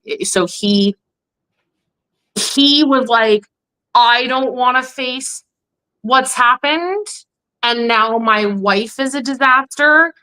And basically, I want to run away from this. And his own family, like his sister, my sister-in-law, ex-sister-in-law, she and I to this day are still really close. And she said he has done that since he was a teenager. Like when something gets really difficult, he runs away. Like he will not face it. And she said, I think that this was beyond him. And, you know, here was this other girl and she paid a lot of attention to him and she was young and attractive. And you know, he made her feel really important. Sure. I It mean, was people perfect. think they're ready for things. People think they're ready. People think that, yeah, I know this is it. I'm going to be there for this person no matter what. Yep. And they say that during a honeymoon period a lot of times, right? They say this when things are going good. But when things are going good, that's no indicator of how strong the relationship will be. Because the only way you know how strong a relationship will be is when stressors and problems come. When stressors and problems come, then Yeah. you'll see. And granted, there's many versions of those, right? But life just has a way of showing up. Now, granted, the ones that you had with him, they are more severe. Now, not everyone's going to have it that severe. Some people might have it more severe, though. Like there could be like cancer diagnosis, and someone might, God forbid, die. Or there could be other things like that. But those are the tests of what people are really made of. And granted, I would say to people, my suggestions would be like, if you can't see yourself like being willing to be there through that person's cancer diagnosis or miscarriage or fill in the blank with whatever terrible thing, then that's probably not going to be the relationship for you. And I mean, hey, people have to learn how they're going to deal with those things. Because like a lot of people, especially when you're saying I love you to somebody within 4 to 5 days, like that's, you don't know each other yet. Like there's no, like you don't know that you have a feeling. There's a feeling of infatuation, but that is certainly not the same thing. I told you about this show 6 Feet Under, right? Yep. Great show. It's on the same time as Sopranos and The Wire, 2 other great shows. But I'll never forget, because the cool part about 6 Feet Under was, and I sent you one of the clips the one day too, of Dexter, basically. Dexter's David, the gay funeral director, and his dad. But what happens is every episode there's a death in the beginning of the episode. And they kind of like dive into that person's family and their background. And one of the families was, there was this old black guy. And he was like berating the funeral director, the guy named Nate, in the show. Like, you don't even know what love is and things like that. Because when you're young, you just don't know. You haven't been through life. You haven't been through things. And he said something that is kind of ick, but it's also so true. And he had said, no, love is when you crap your pants in the movie theater and she's the only one that'll help you clean it up. And I was like, yeah, truly, that's it. Right. And that's like, it goes beyond just the honeymoons and the feel good things. It's more like, no, you're going through some shit. There's going to be some literal shit in that case. But there's like other like things that are like big stuff. That's life. And if you're going to be married to somebody, you better be able to like be there for each other and not have those things tear you apart. And that's what happens a lot of times, though, where the stressors come and that foundation gets tested. And if it was never tested before, that could be it.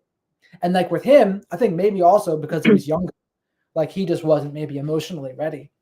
He was like, no, forget all these big issues. I'll run off to this younger girl just because it feels better. Feels better than having to like deal with these important things. So he did the easy thing.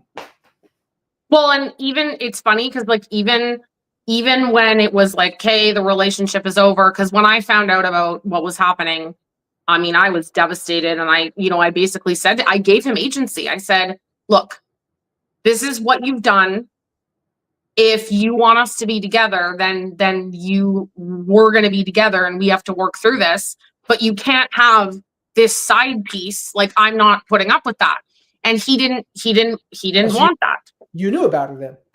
Oh yeah, no, I caught what was going on. And so he was like, oh no, there's nothing going on. And I was like, okay, well, are you picking this or are you picking your marriage?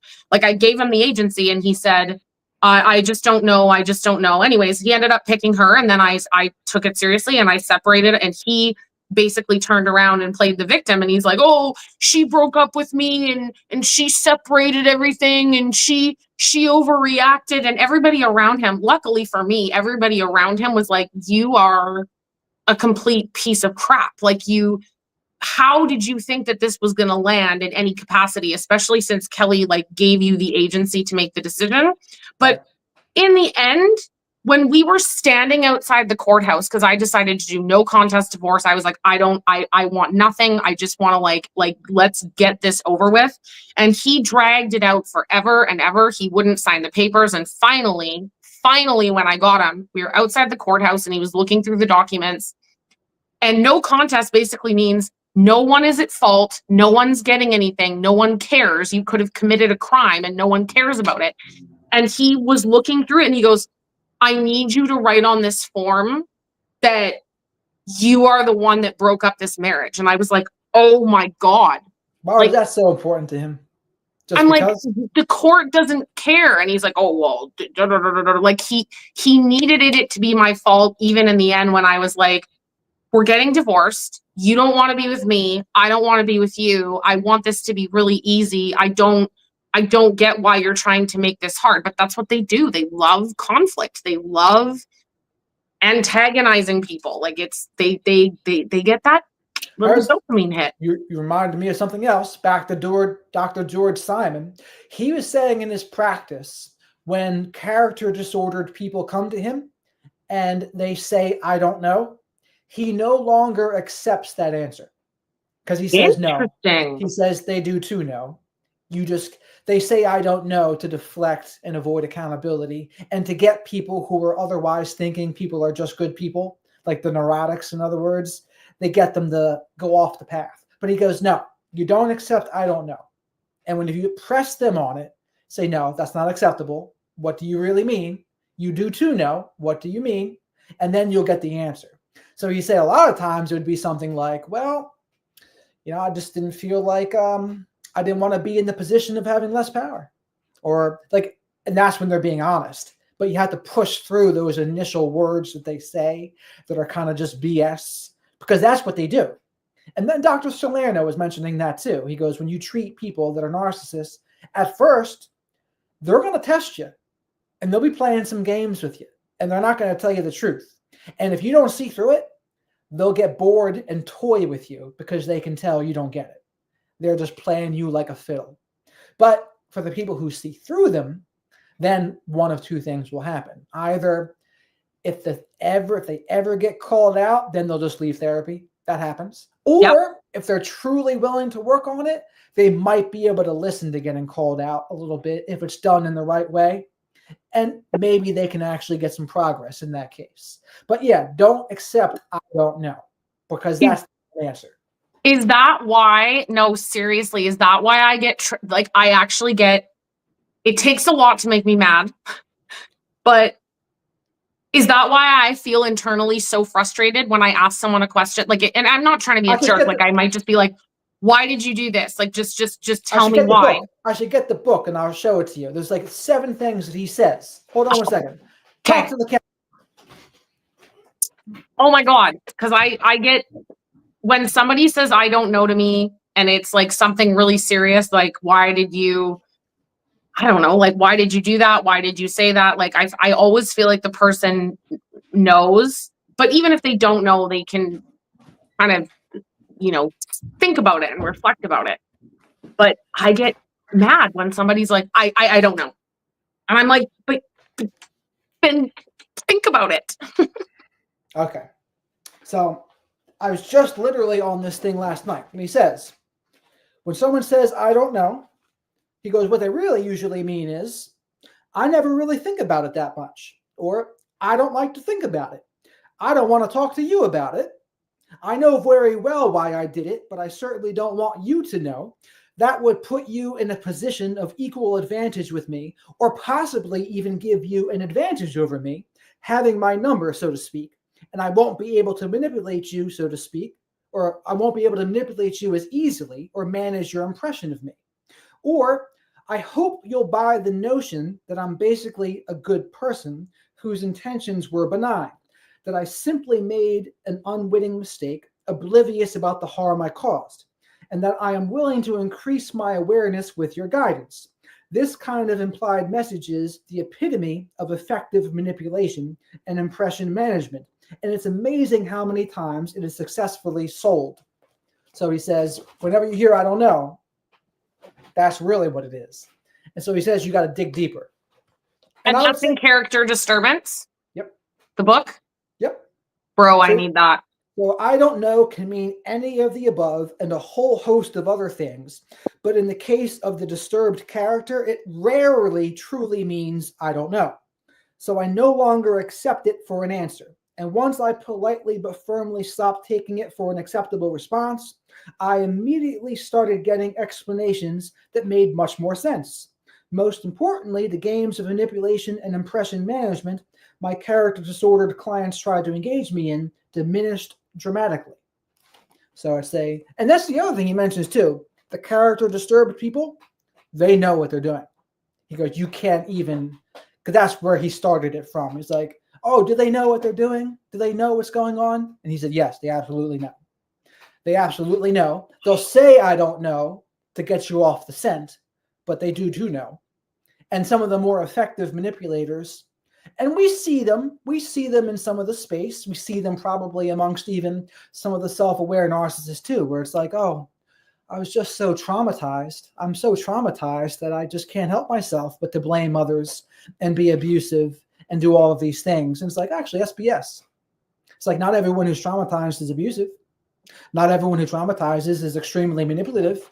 Not everyone who's traumatized blames everyone else except for themselves.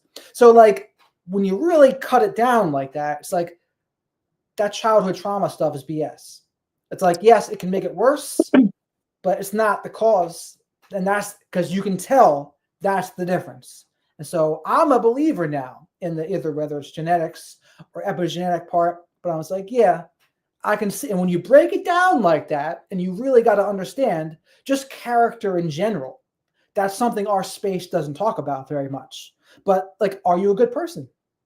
And he said the big problem for character disorder people like narcissists is they are totally okay being a douche. Like they don't have that like, oh, I just clowned this person over. Oh, I just cheated. I just lied. I did something terrible. They don't care. Like they know they're doing it. But if you can teach them some character, it might be able to, like the way I say, practice radical self-respect can protect people from narcissists and other character disturbed people. Perhaps teaching them character can prevent them from doing from some of the more hurtful and harmful things. Because if they know, that's also a clue they might be able to be helped. Like if they know, it's possible to help them. If they don't know, then that's actually more of an argument for they're impossible to be helped. If they don't know what's going on, oh, how do you help someone who doesn't know what's going on? You can try to teach them self-awareness, but how effective would that be? But when they do too know, and again, this is where the people who go struggle with addictions and things, like their manipulations to get drugs, their lies to get drugs and do whatever it takes to get one more. That is more similar to me than something that narcissistic people would do. Like the narcissistic person just wants money, power, control, sex, whatever. The addict wants drugs or whatever their drug of choice is. And they know when they're lying. They know when they're manipulating. They know when they're trying to screw somebody over to get one more. So, but the very fact that they know, that's the opportunity that maybe they can change. If you know, there's a possibility for change. But I would never take someone's word for it. It doesn't mean like, oh yeah, you know, that means they're going to change. Absolutely not. Like just because you know doesn't mean you will. You have to believe whatever change in their actions first and foremost. You can't believe what they're going to say. So all of these things to take into consideration. But like I said, I'm excited to reread this book here because it's a component you don't hear too much of. You know what's so wild about this? So Peggy said to me, what I will never forget this. One day while we were out on a walk, he says to me, you know what? Why do narcissists get such a bad rep? You know, we were traumatized too. And I was like, yes, he did. This is when I started to clue in really hard about his awareness of his things. And I said, what? And he's like, well, seriously, he's like, narcissists were traumatized too. You know, like I went through a whole bunch, and he's like, you have trauma and you're getting all this fucking sympathy. You know, what about me? And I said, I looked at him right in the face and I said, dude, because I do not ever intentionally want to harm another person for power and control. That is like at a baseline, that is what separates you from me. And this is why you get a bad rep, is because you intentionally, knowingly go and steamroll people to get what you want. So he And knew he he was was a like, well, I narcissistic wouldn't be where I person? was. Hmm? He knew he was a narcissistic person? Yes. Aha. So another thing Dr. George Simon says, he goes, a lot of narcissistic people, they will exaggerate greatly the effect to the extent they've been traumatized as a kid. They will exaggerate that greatly while simultaneously downplaying how terrible they treat people in the present. And I again, really hope that's not true, but it probably is, because I mean, I would never discuss this like openly like, but the things that he's gone through, that was one of the reasons why I was so ready, able to like be there with him, because I really loved him, and I knew like he opened up to me about the things that had happened to him, and it was horrific. Like, it was some of the most horrific trauma I've ever heard of. And that's the thing, like his story and my other ex, I don't have a code name for him, but they both went through the most horrific trauma. Now, granted, some of them do go through trauma, Right? Some of them absolutely do. He's just saying some of them have the capacity to greatly exaggerate. Now, there's people who have been through SA that I do see them, and they do act pretty similar to a lot of narcissists, if not be narcissistic themselves. That does happen too. So I think what happens a little bit, though, also is exactly what he did. He was jealous of the impact and how people treated maybe you because of it.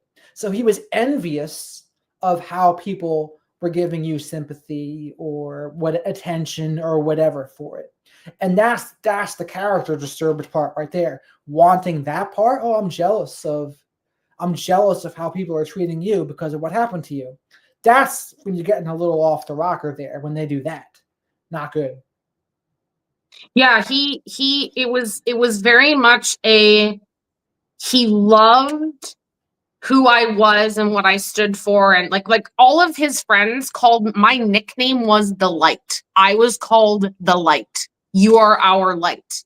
And for him, it was very purposeful until I started to get a lot more attention than he did. So it was like, because I was the person that would always respond to the text messages, because I didn't feel entitled to leave people on read. Like, he felt entitled to do whatever he wanted to do. And so people kind of were like, okay, well, I guess he's not, responding to us, like little baseline things like this. And so they would come to me, and I would respond, and I would actually engage. And one of the things that I said at the very end, that really was really painful for me, because I really cared about these people, is I said, you know what pisses me off? I guarantee you, if you sat me down in a room with all of his friends that became my friends, I would be able to tell you 10 times the things about them, like their family, the things they care about, the things about their personality, like their favorite food. I would have all of that in my head, because I actually cared about them and cared about connecting with them. Whereas him, he didn't care. It was just like, as long as they served a purpose. So he did become very angry and resentful towards the end, because he wanted all of that supply for him. Like, he even said, it's always someone else. And I was like, it's always you. Like, if it's not you, you freak out. And he was like, well, it should always be about me. Like, it should always be about me. Because he really believed it should. And he literally said that. Yes. He wants to use people as tools and exploit them for supply. Right? And if you listen to them, they'll tell on themselves. Like, once people understand the core traits and what people are like, yeah, it doesn't take long. It doesn't take long to see the common themes come up, whether they're bulldozing boundaries or disproportionately reacting or extreme black and white or blame, or whatever it is, right? It's once you recognize it, it's easier to see. The problem for people is, I guess the one problem people have is the differentiation between the grandiose and the covert. Like Yes. sometimes if it's a grandiose, they can see that. But the covert ones, a little slicker. They're a little slicker. They'll slip under the radar there with their cognitive empathy and saying the right things and often be more soft-spoken. But, you know, for them, it's harder to pinpoint it with them. But what I would still say, I still have like a quote-unquote narcissism test, which is like when I first started doing this, it's the only reason why I like kept on going, was because I came up with this. I called it a simple test for narcissism. And the test was to tell them no, to disagree with them, have a different opinion, share a different perspective, or like have a boundary and see how they act. Because most narcissistic people, because they're sensitive to criticism, will lose it in those ways. They're not going to be able to handle it. They're not going to be able to respect your boundary. They're not going to be able to tolerate if you have a different opinion without belittling, criticizing, devaluing. And it's just a simple one, but almost all narcissists will have that sensitivity to criticism. Like I've never seen one that didn't. So it's just a matter of which one. Like it's, the behaviors may look different, but they're all going to have that. And they're all going to have that grandiosity, and they're all going to have the entitlement. Oh, you mean how my dumbass at the start of the love bombing with Peggy, he flat out told me that he was motivated by the word no. And so I was like, oh wow, like he's in business and he's successful. Like I guess he's just like really motivated. And then, you know, like what you were saying about how they tell on themselves as the relationship progressed. And of course, because I was in like close proximity with him, given that I was an immigrant, it was the pandemic. So I would just like sit at the table and stare at him and listen to all the shit he was doing. And over time, I was like, oh my God, this isn't about being motivated by the word no. He literally blows a gasket when someone tells him no, like over anything. And then they become, you know, then he splits and they become all bad. And one of his favorite things to say was, oh, I'm going to go nuclear on this person. I was like, oh my God, what does that, Dangling the no. does that mean? Picture like a horse and carriage there with like a dangling of the word no in front of him. That's his best motivator. But he would lose it. Like he lost it during the pandemic when they put the implemented rules around the haircut stuff, like the hair salons weren't allowed to be open, and he was losing his mind that he had his haircut. And I remember he phoned me and he was having a meltdown and he's like, oh, it's all her fault that she won't give me a haircut. I said, Peggy, she could lose her business license. Like that's a big deal. Like you can't put that on her. And in his mind, she should do that for him because he's entitled to a haircut. Like it was I couldn't wrap my head around it, but I can't because no, they're just going to be different. They're just going to be different. And that's just how it's going to be. Like other people who don't know it. But you know, it is just one of those things that other people, until you see it, it's going to be difficult for them. But what I've also thought in most dating relationships, there's usually one person who's a little more narcissistic than the other in almost every relationship I've seen. And it's like, it just depends to what degree and if they're truly on that spectrum or not. Because there's a difference between someone who's more confident and assertive and someone who's on that spectrum of narcissism. Now, granted, there could certainly be overlap, but like there is a difference because not everyone's on the spectrum of narcissism. Right. And some people will also say, oh, everyone has narcissistic traits. And it's like, no, they don't actually. Not everyone does, because not everyone has those base traits of grandiosity, entitlement, sensitivity to criticism, and lack of empathy. Right. People can have shortcomings and defects, but they are not coming from those same core traits, which is different. Right. And that's the difference. But some people don't recognize that. And some people would say, like some of the criticisms we would get, oh, everyone's narcissistic. Everyone's narcissist at their baseline. It's like, not really. Not really. Like, it's not in the same way that they are. What is your opinion about this? Do you think that it is true, and it could be an area of gray, but for people who are not, they don't fit the criteria for the actual PD, right? If we're talking just about traits, do you think that it is true that you are more likely to see a narcissistic presentation in those traits in males and more like borderline traits in females, or do you think that that has nothing to do with it? I'm really curious to get your opinion on that.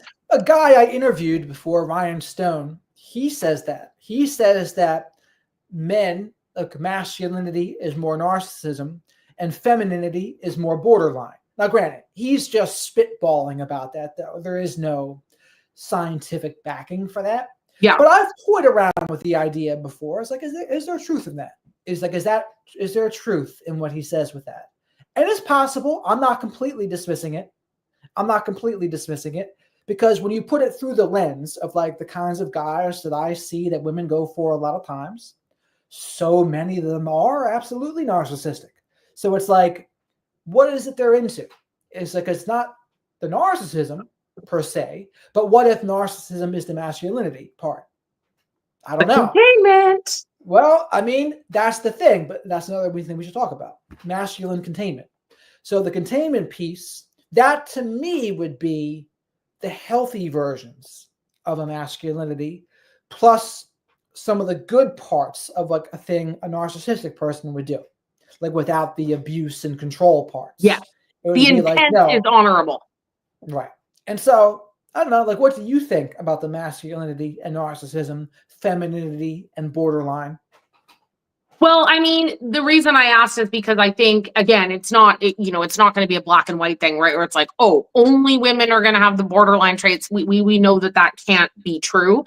But what was interesting to me is that for people that I know personally who have like any given diagnosis, right, that's not necessarily a personality disorder, I don't know any male personally that has been outright diagnosed with BPD. It's more, NPD with traits or so on and so forth. There are some borderline males, though, I believe, too. Like, for sure. And like, it's not, I've had some.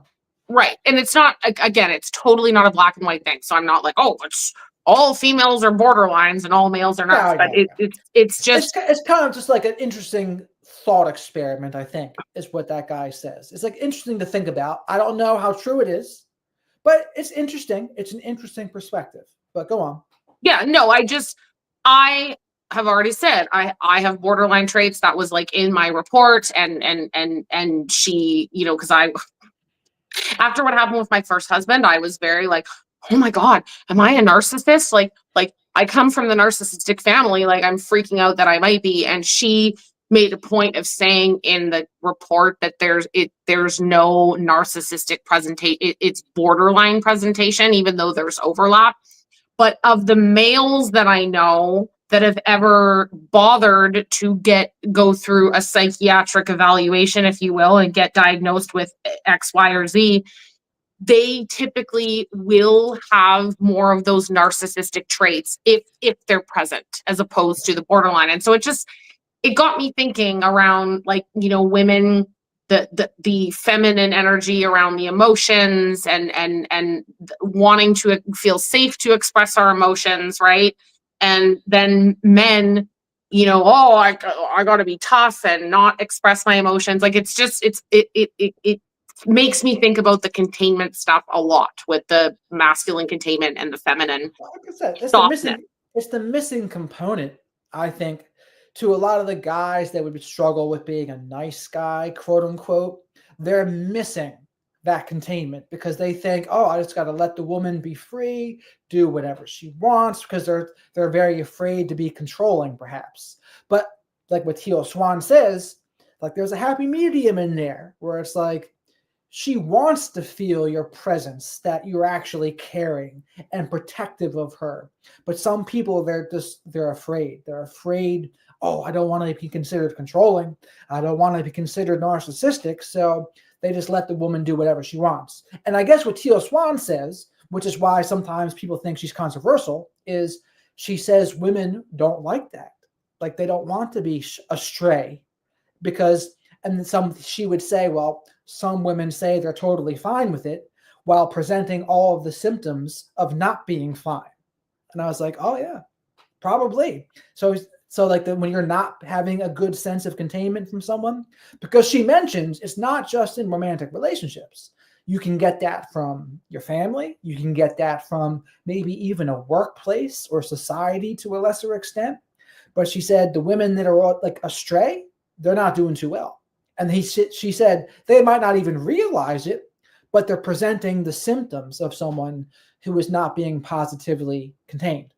And so this is why it's so controversial, though, for people, because to even say that a woman wants containment, which is probably what that dude Rip from Yellowstone does, right? He probably does that. And everyone likes him. But if you were to put a label on it and say, oh, he's providing masculine containment, or Teal Swan would also say positive ownership, you say ownership and people would lose their minds. But did you watch that video of hers when she talks about positive ownership? Yeah. It's the way that I'm really coming to understand it for myself. Is what I told you around the trust fall. It's like the trust fall is an activity where you, in theory, close your eyes and fall backwards, and you have to trust that someone's going to catch you.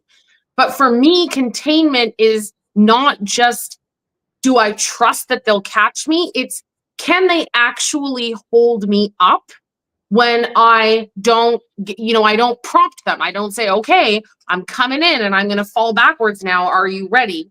Knowing that they have the physical strength to do it. It's a twofold part to me. It's more mental strength is what you're talking about, though. You're not talking about like even a physical as much as the mental strength and emotional strength. And just being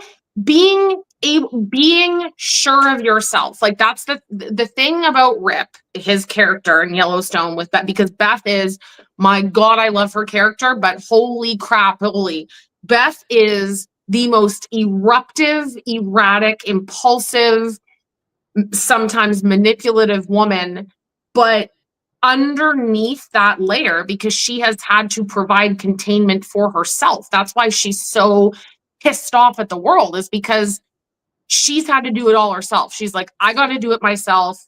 If I don't do it myself, it's not going to get done. I got to protect myself at all costs. And with Rip, she lets that go. She knows that if she can't do it, he's going to help her do it, but he's not going to get in her way either. He's going to go, Beth is doing what Beth is doing.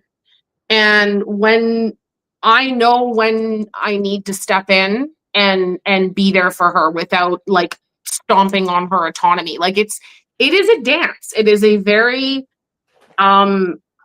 specific dance. And I think that you can only really do that with someone that you have true compatibility with. I think there has to be an element of compatibility where you know how to move around each other, and it's not really anything you can really explain. It just is.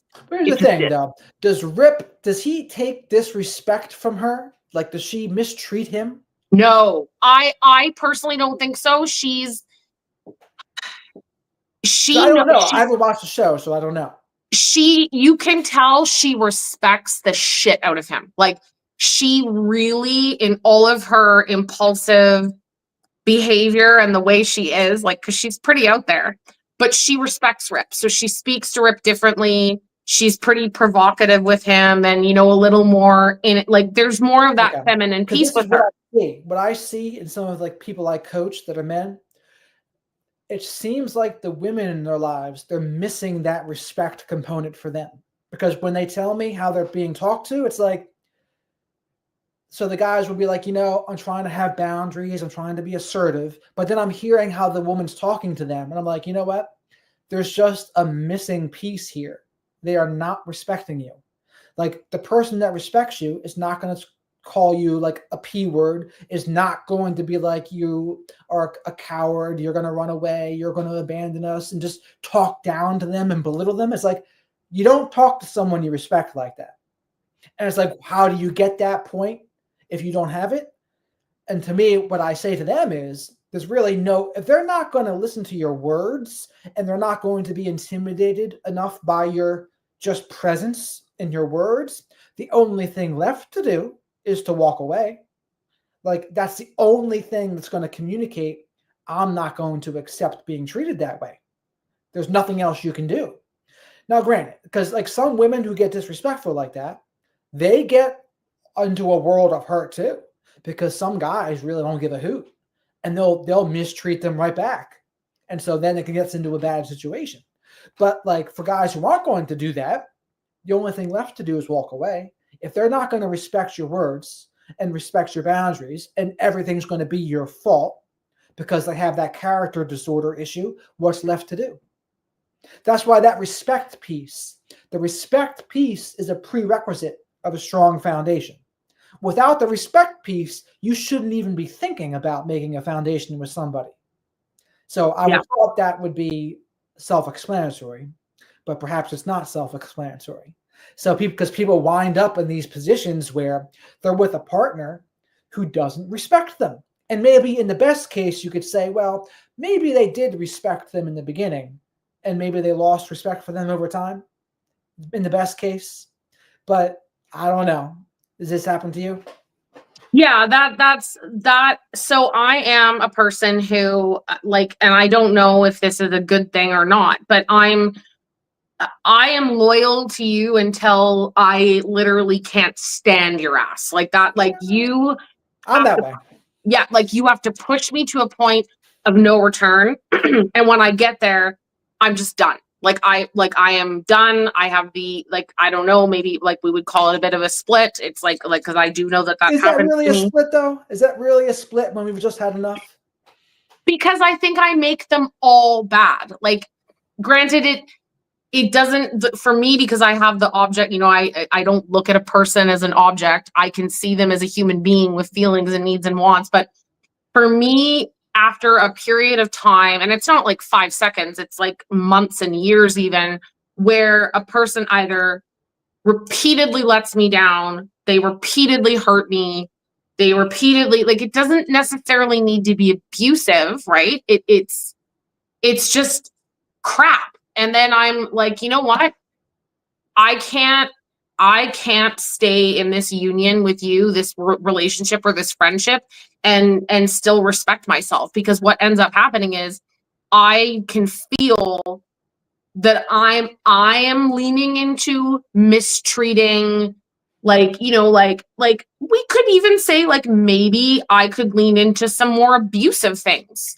Not intentionally, but like I'm so fucking angry that I'm maybe being dismissive or a bit minimizing. And so when I start getting into that realm with a person, I'm like, whoa, full stop.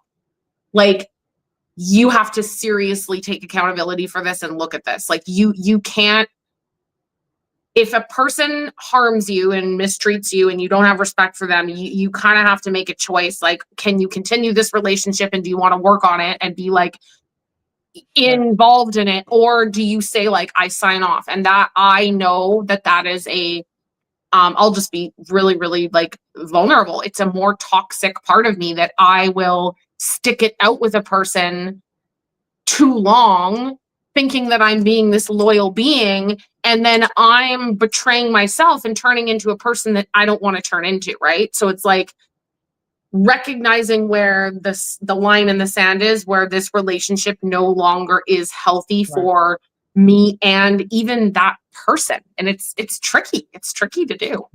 Well, there's two things you've made me think of there. One, I think a good way to see it is in every relationship, romantic or otherwise, there's emotional withdrawals and there's emotional deposits. If someone's taken enough emotional withdrawals from somebody, eventually you get to the bankrupt place. And when you're emotionally like bankrupt with this person, there is no coming back from it. Where it's like, once you get to a certain point, and this is how I am too, and it takes me a long time to get there, but a couple things that get me there are, one, you're not on my team. Like, you're not supportive of me and my dreams. That happens, then you're done. And that's happened a lot. There's a lot of people who have told me many times, you should be giving up. You should be doing this. You should be getting a real job. You should be. And so for those people, I've cut most of them off for the very most part. The other thing that happens is if they give me a negative enough jolt, which is like just something about the core of them I no longer like. And it's like, once I've seen through you and I'm like, oh, I see these person's defects and like I've judged you now as like a very bad, just a person who's not good for me, then I don't want to be around them anymore. And I don't know how to come back from that. That's more close to splitting, I think. But it does happen sometimes where like I see the core of somebody and it's like, it's just stressful even being around them. These are the kind of people you have to mentally prepare yourself to be around, and you like brace yourself for impact. And it's because the people who are doing that, the people you have to do that or to be around are usually very critical, belittling. They make mountains out of everything. They make mountains out of molehills, and they're very particular. And people like that, I just don't want to spend much time around them anymore. And it's similar to a split, but it's also like, no, I've kind of just judged them to be the kind of person I don't really just want to spend time around. So is that a split, or is that just me making like an assessment? And is there value in me maybe looking past it in some ways? Because I'm thinking of people in my life I haven't gone no contact with, but I have certainly emotionally checked out. I'm emotionally checked out, which is, you can do that, right? You might not physically be absent, but you are emotionally absent. Absolutely. So, but back to what you were saying with it, is there a way perhaps to have those conversations sooner before it gets to the blow up point? Or did you try to do that and it just didn't work? Or do you ignore them for a while and then it comes up later? Or what does it go like for you? It's usually like a combination of I say something and they don't hear it or they don't get it, or it's like, wow, like an excuse, not necessarily like full scope lack of accountability, but like there's an excuse, or maybe like oh yeah, I know this is a problem, but blah blah blah blah blah blah blah, I'm working on it, you just got to be patient with me. It's kind of like, please hold, cue, hold music. And then I'm like, okay, what are you doing about it? I don't know. Well, how are you going to work on it if you know what I'm saying? Like, how are you going to fix this problem? What's an And example of so, this? What's an example of something specific? like where like somebody needs to work on something. Yeah. Well, it could be, okay, it could be something really, really stupid.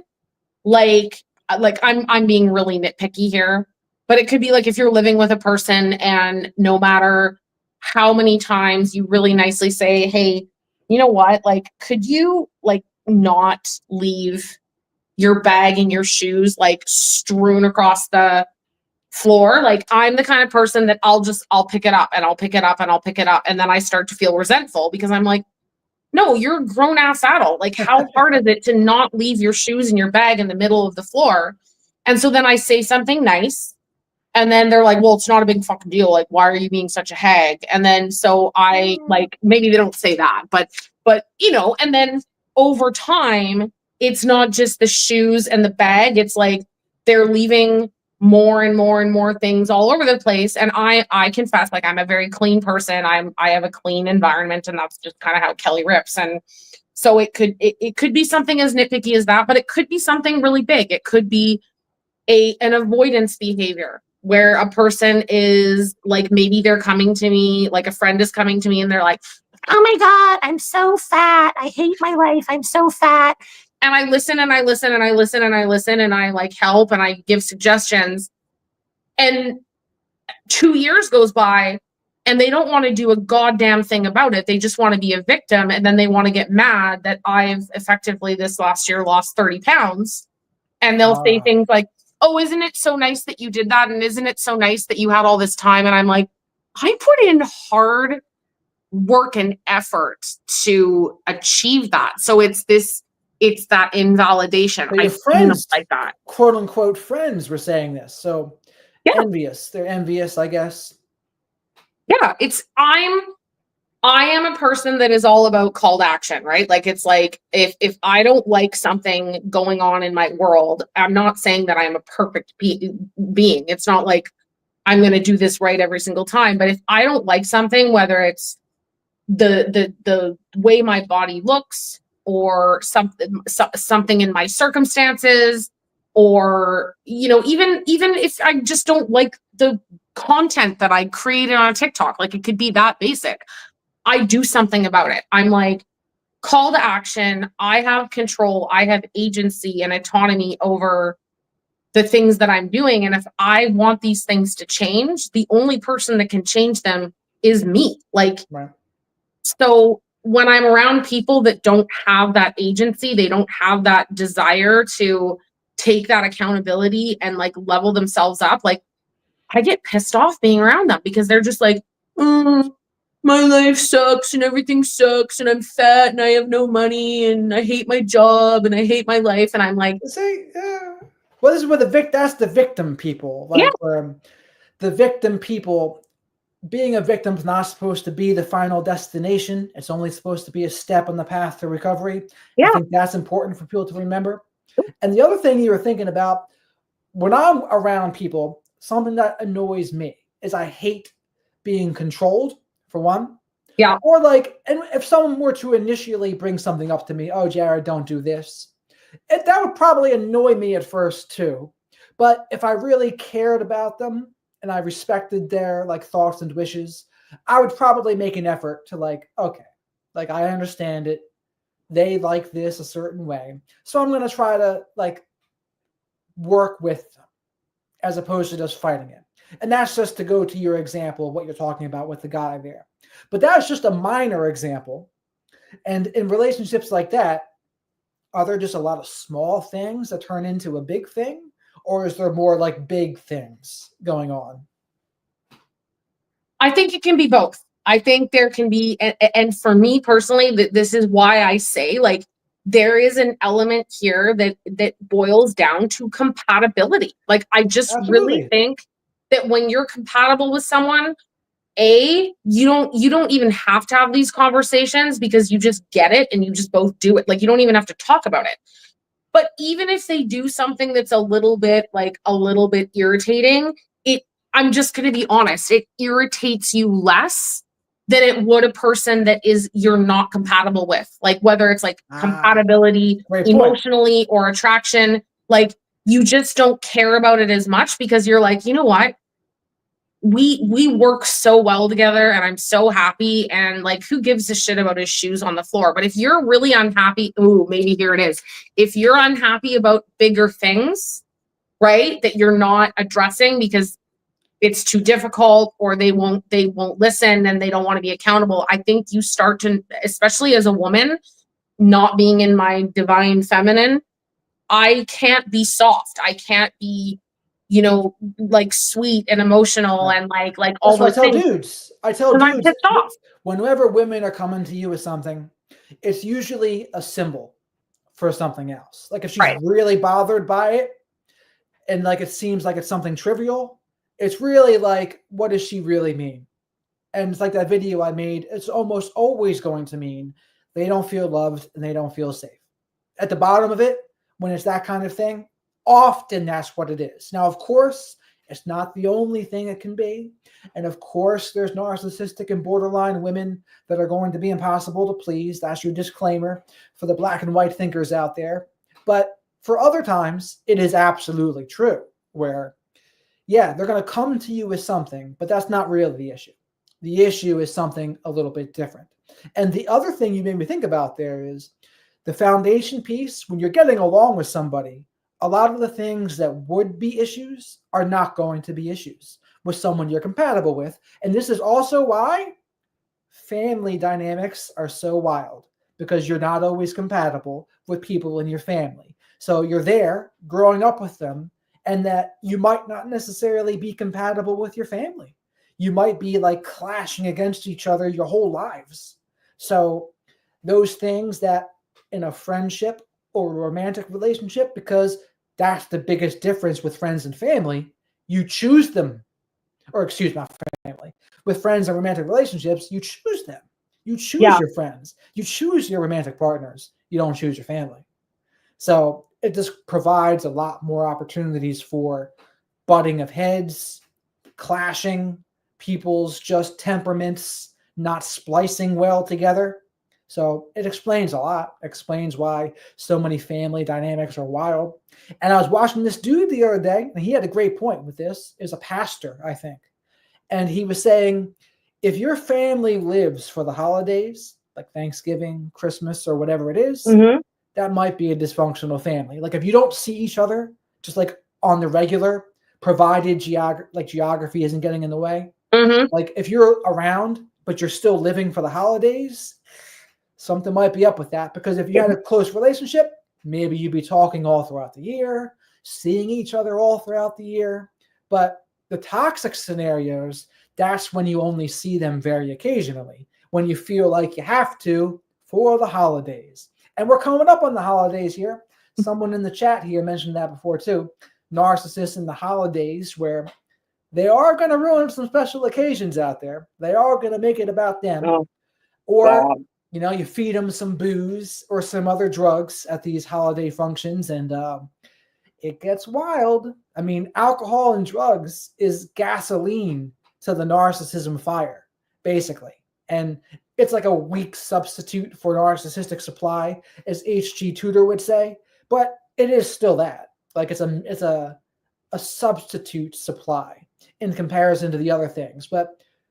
And the weird thing about a lot of them is guys like narcissistic people who smoke a lot of weed. There's a lot of them who get really antagonistic while smoking. Like you would think that wouldn't like be congruent. Like, oh, they're going to be chill because they're smoking weed. Not always. Certainly not always. Some of the most antagonistic and jerks I've known that were narcissists smoke weed all day. They smoke weed all day. And it just doesn't have the proper impact. And the same thing with psychedelics. A lot of them love psychedelics. They'll love certain drugs. They'll do ayahuasca. They'll do the Molly, MDMA, ketamine, all of it. But then they don't seem to have the proper spiritual awakenings that a lot of people would also have. Like they can have brief ones while they're on the substance, but then as soon as the substance wear off, back to normal, back to being the character disturbed self. And it's like people get caught up thinking that too, because they can act. They might even be able to feel temporary empathy while on a drug, perhaps. But as soon as that drug is gone, no more. No more. And they don't. And that's my other thing with psychedelics in general. It's like the actual experience is only so good if you don't carry the lessons with you into the future. Like, what good is it if you don't learn something and try to implement that something into your life? It's no good. Yep. Peggy was chronic. Nightly MJ. And it was so crazy because I think I've told you, like, he was so critical about, like, he was so rigid around alcohol. And I was like, okay, so it's fine to get wasted on Friday and Saturday. That's fine. But having one drink on a Tuesday is a crime against humanity. And he was adamant that that was true. But I didn't say anything about his marijuana use. Well, A, because that would have gone really well for me. But B, because he wasn't antagonistic when he would use. It would help him a little bit. It would center him. It would calm him. We had some of our best conversations when he was high. It was like the place where I was actually able to like access him. And then, but the next day he would go like right back to, that guy. And because he was over time, he was becoming more dependent on it. Cause that's what happens. Like with any substance, the more you use the substance, the more of it that you need to keep things going. So he was like waking up in the middle of the night and like taking his pot pen, and he was like, he would scream into the pillow at night and stuff when he couldn't sleep. And he'd be like, I need you to help me. I can't sleep. And so it was like, oh my God, can I give you a benzodiazepine? Like something. Horrific. I mean, and I'm for whatever helps people, right? Like I'm a big supplement person, and I'm very regimented in my routine of supplementation, caffeine at certain times. But it's got to be the proper dose for me, because it's not about trying to get messed up or something or get high. It's like, no, there's a baseline that I get to. I don't want to go above it because that'll mess up my routine. Go below it, that'll mess up my routine too. So Yep. I take natural stuff. That's just me though. But if other people need to take or want to take prescription meds, that's fine too. Or if other people don't need anything, they just want to take, like, do sleep, diet, and exercise, that's great too.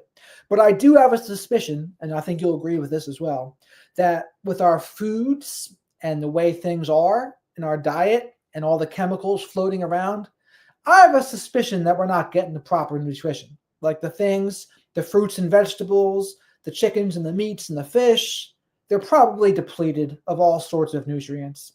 I think the sad guru was on Joe Rogan once, and he had said, an orange today has 1/8 of the nutritional value of an orange in 1920. Now, I don't know where he pulled that stat from, by the way. I don't know. Oh my God. How do you even measure that first? But, like, how would you even know? But he said it, and there might be some truth in it. And I think when the foods you eat don't have the proper nutrition, which would be the building blocks of amino acids that turn into neurotransmitters, there's no surprise. There's all sorts of mood disorders, anxiety, depression, on top of trauma, right? And all of these all combine, right? It's not just one thing. So like when I say things are caused from genetics, it's not to say environment has no impact. Like, there's absolutely an environmental impact as well. I just don't think it's as much the cause of narcissism. It's the cause of other things, absolutely. It's the cause of all sorts of anxieties and depressions, and probably thyroid issues, and maybe like hormone issues too, with the endocrine disruptors and the plastic. You can see it in men's faces. Like, if you look at men's faces from back in the day, in the 40s and the 50s, the faces were more defined. Faces were more defined, and they had more distinctive voices back then too. But from 50 to 75 years of plastics, look at the men's faces today. Do the faces today look anywhere near as masculine as the faces used to look? That's really interesting. Do their voices sound anywhere near as masculine as they used to sound? Listen to Bing Crosby or Johnny Oh, Carson wow. or Johnny Carson. Where are the voices like that today? Now, you could make a cynical argument to say, well, maybe we're just not drinking as much whiskey and smoking as many cigarettes and cigars. Possibly, but I don't think that's all it was. Because even the people that didn't do that still had that. So Jimmy Stewart, he was another one. They had distinctive voices and distinctive faces. And I think, and this will circle back to masculine containment too, but when guys don't have the proper level of testosterone in their systems, I bet you it's going to be harder for them to provide positive masculine containment. And people, I think containment and men in general get a bad rap now. And people will look back to the day and say, oh, in the 40s and the 50s, all those guys were just abusive and they were controlling and they were terrible. And it's like, they were not all that way. There were certainly some, but not all.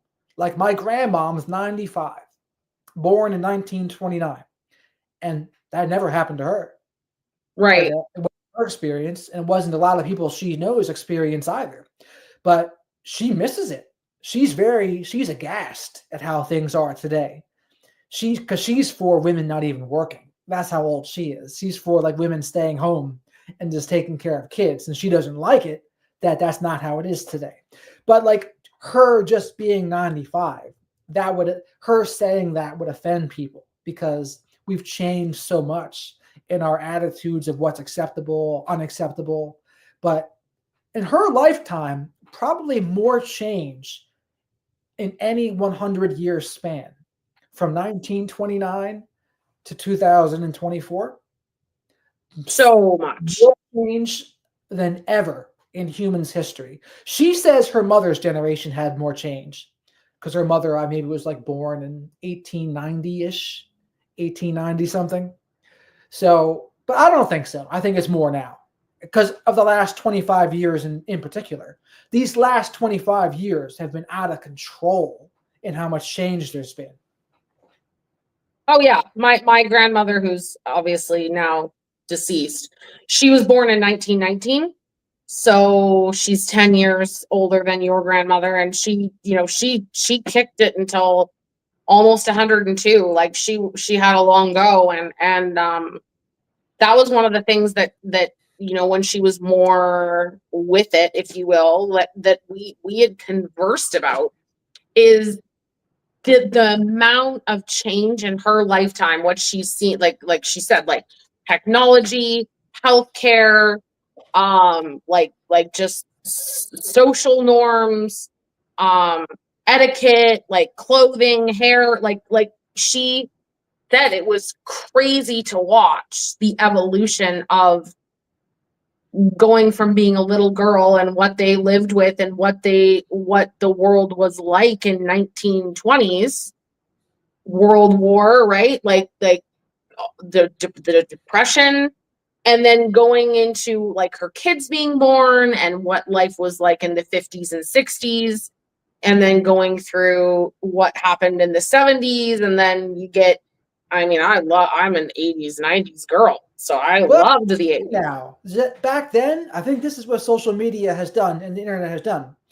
The 50s, 60s, 70s, 80s, and 90s, they all had their own distinctive flair.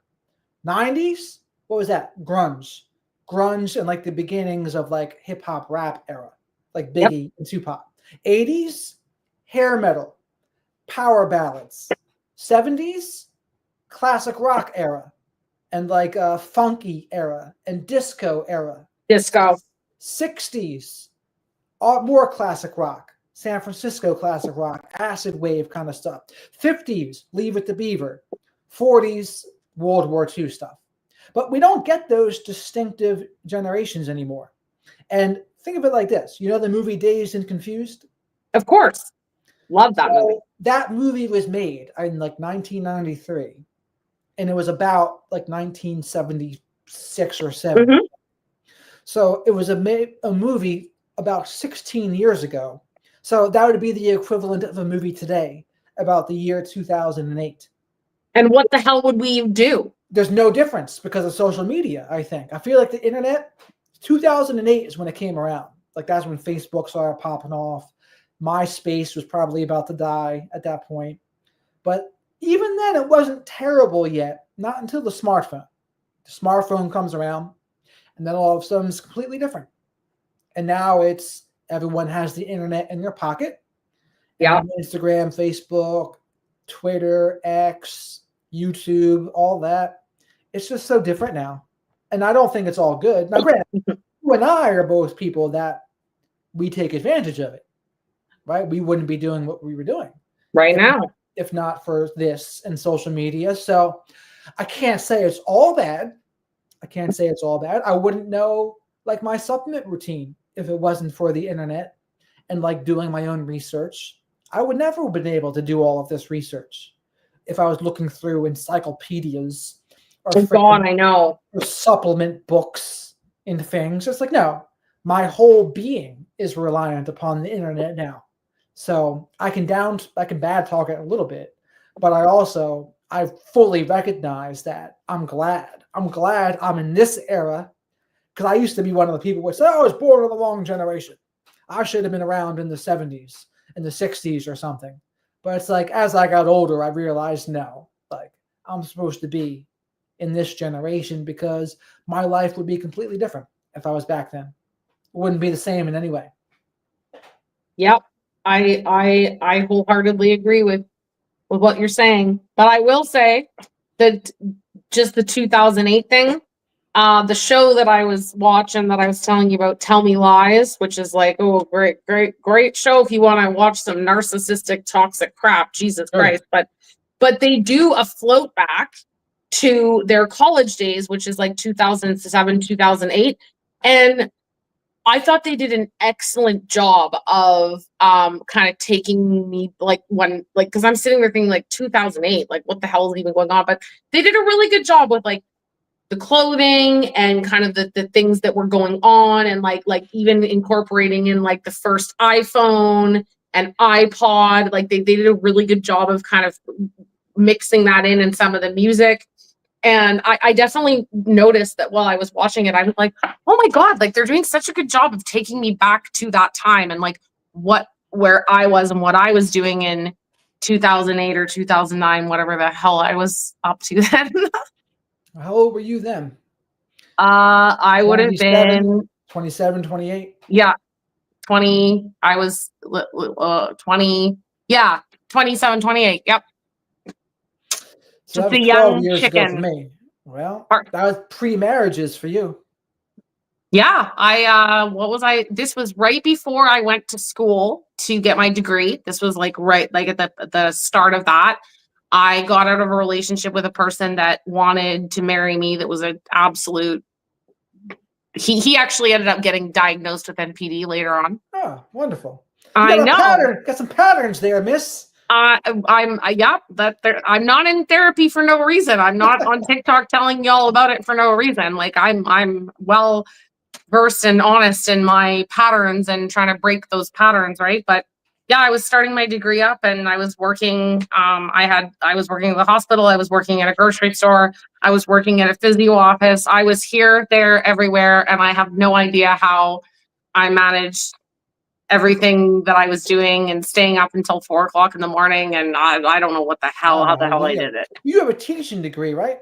Yeah. Is it a master's degree or is it a bachelor's degree or what is it? No, it's a Bachelor of Education is my formal degree. And then I have a certification in like I have my medical terminology and my medical office assistant and admin. I have all that crap. And then I have the prerequisites for the Masters of Counseling. So I didn't go the full route, but I did the prereqs that are required to get into that program, which is why I have a lot of the knowledge around the different modalities and some of the approaches because I had to do it. So sure. Yeah. What do you learn in a teaching degree? Do they teach you like how to communicate? Do they teach you different teaching styles or what? So they teach you, you have a bunch of, I actually loved going to school for this, but they teach you how to teach and they teach you about what's in the curriculum and you learn how to make lesson plans.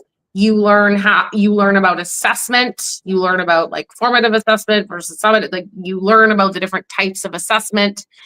You obviously have to go and do practicums and actually put teaching into practice and pass those practicums. And you learn, like you get comfortable with your creative brain and standing up in front of a classroom and collaborating with other teachers. And you really have to go out of your comfort zone if it's not your comfort zone to stand up in front of a group of people. And also like teaching is really like, there's no structure to it. At the end of the day, you can have a lesson plan and you have no knowledge of how the kids are going to interpret it. You don't know how they're going to behave. You don't know, nothing. And so the hardest part about teaching, and this is what I think they did a good job of teaching us, is what do you do when the lesson fails? Like when you are in the middle of the lesson and it fails, how are you going to pivot in that moment and still contain the classroom, like contain the behavior and contain the authoritative? How does a lesson fail? If the kids are just not getting, like if the kids don't get it, they don't have an interest, they're acting out, they're not understanding the concept, because I could stand up at the front of the class and be like, okay, kids, we're going to learn about, I'm going to teach you, if you're in grade 3, we're going to do multiplication. We're going to do our times tables. And so I have strategies to teach kids how to do that. And if these kids are like deer in the headlights and they don't understand what I'm teaching, I as the teacher am responsible to figure out, sure, how can I explain this to these kids in a way that is going to get them to understand, but also keep them simultaneously engaged. It's really hard. Every kid's going to need something a little bit different because every kid's going to learn a little bit differently. Yeah. That's got to be the hardest part about teaching a class. I mean, the closest I ever got to that was when I used to be an addictions counselor for drug addicted teens, which were also behaviorally disordered teens as well. So that was a free for all, let me tell you, because you want to talk about cluster B, Oh yeah. plus addictions, plus not fully developed frontal lobes in their brain. But that was cool, though. It was a good learning experience because those kids, they only respected people that had like owned their power. Like you could not just say words to them. That wasn't good enough. Like you had to have a presence about you. You had to command respect. Because Yes. if you didn't, then they would eat you alive. So, because these kids, they're not going to respect just your words. So the people they really liked the most, I'll always remember this. There was this biker dude. So he was part of a gang, like, and he probably had offed people, etc. Used to get in fights for fun. They really respected him because they also feared him a little bit too. But like he would come in there, and they would listen to him. Like he would snap his fingers, and all these little hooligans would fall in line. And some of those hooligans I know are dead now. Like a couple of them I know are dead because they were like 18 at the time, and I was 28. At least one of them's dead because he was a gang member, and he was he got shot by a 16-year-old girl when he was like 20. Wow. Oh my God. But that's the kind of things, that's the kind of stuff that happens, and that's why people wind up in a place like that. But that guy, he had the authority and he commanded respect, and people, he had that X factor that you can't really teach, and that's the hardest part about it. You can't teach it. The only thing you can try to do, you can try to get people to practice radical self-respect, but there still has to be something internal with how you communicate and your assertiveness level. That's the part you can't teach. So that was interesting to me. Yeah, I mean, for me, I think, I think there's genetic component there. Like there's a lot of teachers in my family. I think I have a knack for it for sure. And then because I taught middle school, so I was teaching a really hard age group. And the core of my focus in my teaching, I actually developed, I told you, I developed mental health workshops for those kids, because I basically said to the counselor, look, we have a rising problem in the schools with, mental health. And this is before mental health got like really, really bad, like in the pandemic. And I was like, these kids don't give a shit about the math lesson if they are internally like in turmoil. Like if they are emotionally in turmoil, they've got problems with their friends, they've got problems with the person they're dating, they've got acne, they're going through puberty, and no one is really talking about that.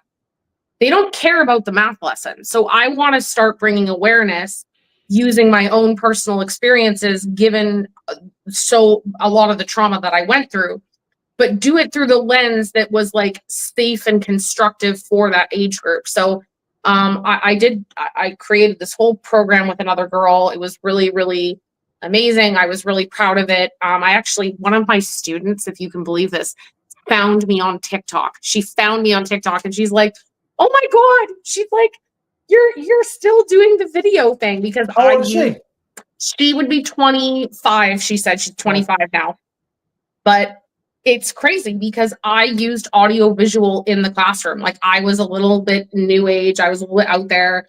I had my MacBook, and I would use iMovie, and I would do like really fun things with them to keep kids engaged. Because if you're just standing there and you're like, okay, in 1962, like they get bored. They don't want to listen to that. So you got to make them feel seen and heard and understood. And I think that, given my traumatic background, that's all that I've ever wanted. So the kids, the best thing that they said to me of all the feedback that I got was not, oh, I'm afraid of Miss Conrad, or, oh, I think Miss Conrad would. It was that they felt safe. They said, Miss Conrad makes us feel safe. It's a safe learning environment where she respects us she respects us as individuals. She cares about what we think. She cares about our opinions. And I know that if she's telling me like, you can't do this, it's because you really can't do it. It's not because I think there's something wrong with you. It's your behavior is wrong, right? So I was very proud of that when I was teaching. You should be. Sure. I think the people need more of that, I would say. Yeah, teaching is a hard profession though, like, and it's getting harder and harder and harder. And there weren't very many jobs when I graduated, and I wasn't in a position to just stop. I had to earn income. You see that So Cat Williams interview with Shannon Sharp, the Club Shay Shay one? no, I don't think I did. It broke the internet in the beginning of 2024. But he had said, Cat Williams said, you're going to say the kids are the most important thing, and then you're not going to pay the teachers? I was like, yeah, that's exactly right. So that hypocrisy, the double standard, or whatever you want to call it, because teaching is super important, and the quality of education people get goes a really far way. Yeah. Yeah. Peggy used to say, he said to me one day, it was like probably part of the devalue. He's like, I think teachers are useless. And I was like, oh, excuse me? And he's like, oh yeah. He's like, them wanting their holidays and this and that. And he's like, it's such an easy job. Like, they don't deserve to get paid more. And I was sitting there thinking, you don't have a like Peggy, you can't even build a fucking real story wheelbarrow without having a meltdown. And you think you're going to deal with a classroom of 25 kids that are all going through puberty and have various learning disabilities and different like their IEP, which is their own education plan, individual education plan. We as the teacher have to be aware of all of those different parts and accommodate the classroom accordingly for that child, like to make it a safe experience for the child. And I was like, you can't even create a safe experience for yourself, and you're going to do that for 25 kids? He'd be a terrible teacher. Horrid. Oh. He'd be like giving people nightmares. He'd be the Nurse Ratched of teachers. God, he's Well, you've seen that movie, right? You've seen One Flew Over the Cuckoo's Nest, right? Yeah, long time ago, but yeah. I've seen it. What do you think Nurse Ratched is? Is she a covert narcissist with little sadistic? There's some sadistic, yeah, definitely. You know, and that's the thing, when you see any person that, like, you know, we talk about like the smirk and all that kind of crap, like, but it really is true. Like, when you see a person who they're not only like kind of purposely creating like conflict or that antagonistic kind of environment, but you can see on their face that they actually like what's happening. That's like, those are the sickest, scariest people out there, man. Like, stay, build a wall, stay away. You can't fix those ones. I always remember, I got a lot of quotes from that movie too, with medication time and all that kind of good stuff. Mm-hmm. What else did he say? It was a classic film. And Sheaf. It's Sheaf and his bubble gum. Can't forget that either. Yeah, you're good for randomly quoting movies. I have it. And songs. Memory for songs and movies. I'm pretty fluent in both of them, as you know. Yeah, you are. But speaking of all that medication time, it is supplement time now for me. I've already went past my time. Well, we don't want to do that. No, it's unacceptable. Well, it's been a good chat, bud. Yeah, we almost went for 3 hours here. Can you believe it? I know. Look at us. For longer than that before that too. We're just having such a lovely conversation. It's just easy. That's what I told you. I want to be able to make this so that it's like just more chill, as opposed to like more strict and formal, like a lot of mine often are. But it's like, no, just like talking about stuff and talking about random stuff. I'm trying to introduce that to this here too. I think it's good. I think it was a good thing to do. Oh, to do it again at some point. If people liked it. I think people did. People said they did. Yeah, I was going to ask you what I can't see anything. You can't see it? You can't see the comments? No, I guess because I'm in StreamYard, I guess I'm your guest, so I can't. I mean, I don't know. Let me see. No, remove from the stage. Chat. Comments. That's probably where it would be. Oh, look at that. It just popped up. Yeah, so I don't even know if you're able to type. You probably could, I guess. Join the chat. Interesting. Okay, well now you know for next time. Now I know. I mean, it's a little bit weird because I have to go out of the screen to kind of look at it, but that's fine. That's too much. I can just look to the right and I can see this chat.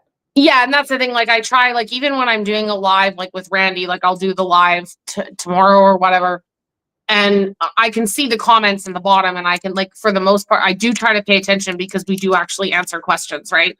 But for the most part, when I'm trying to, like, I like to focus on what I'm doing, so I'm not like here, there, everywhere.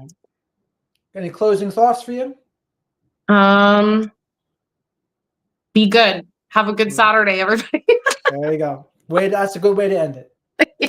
Bye-bye. Bye.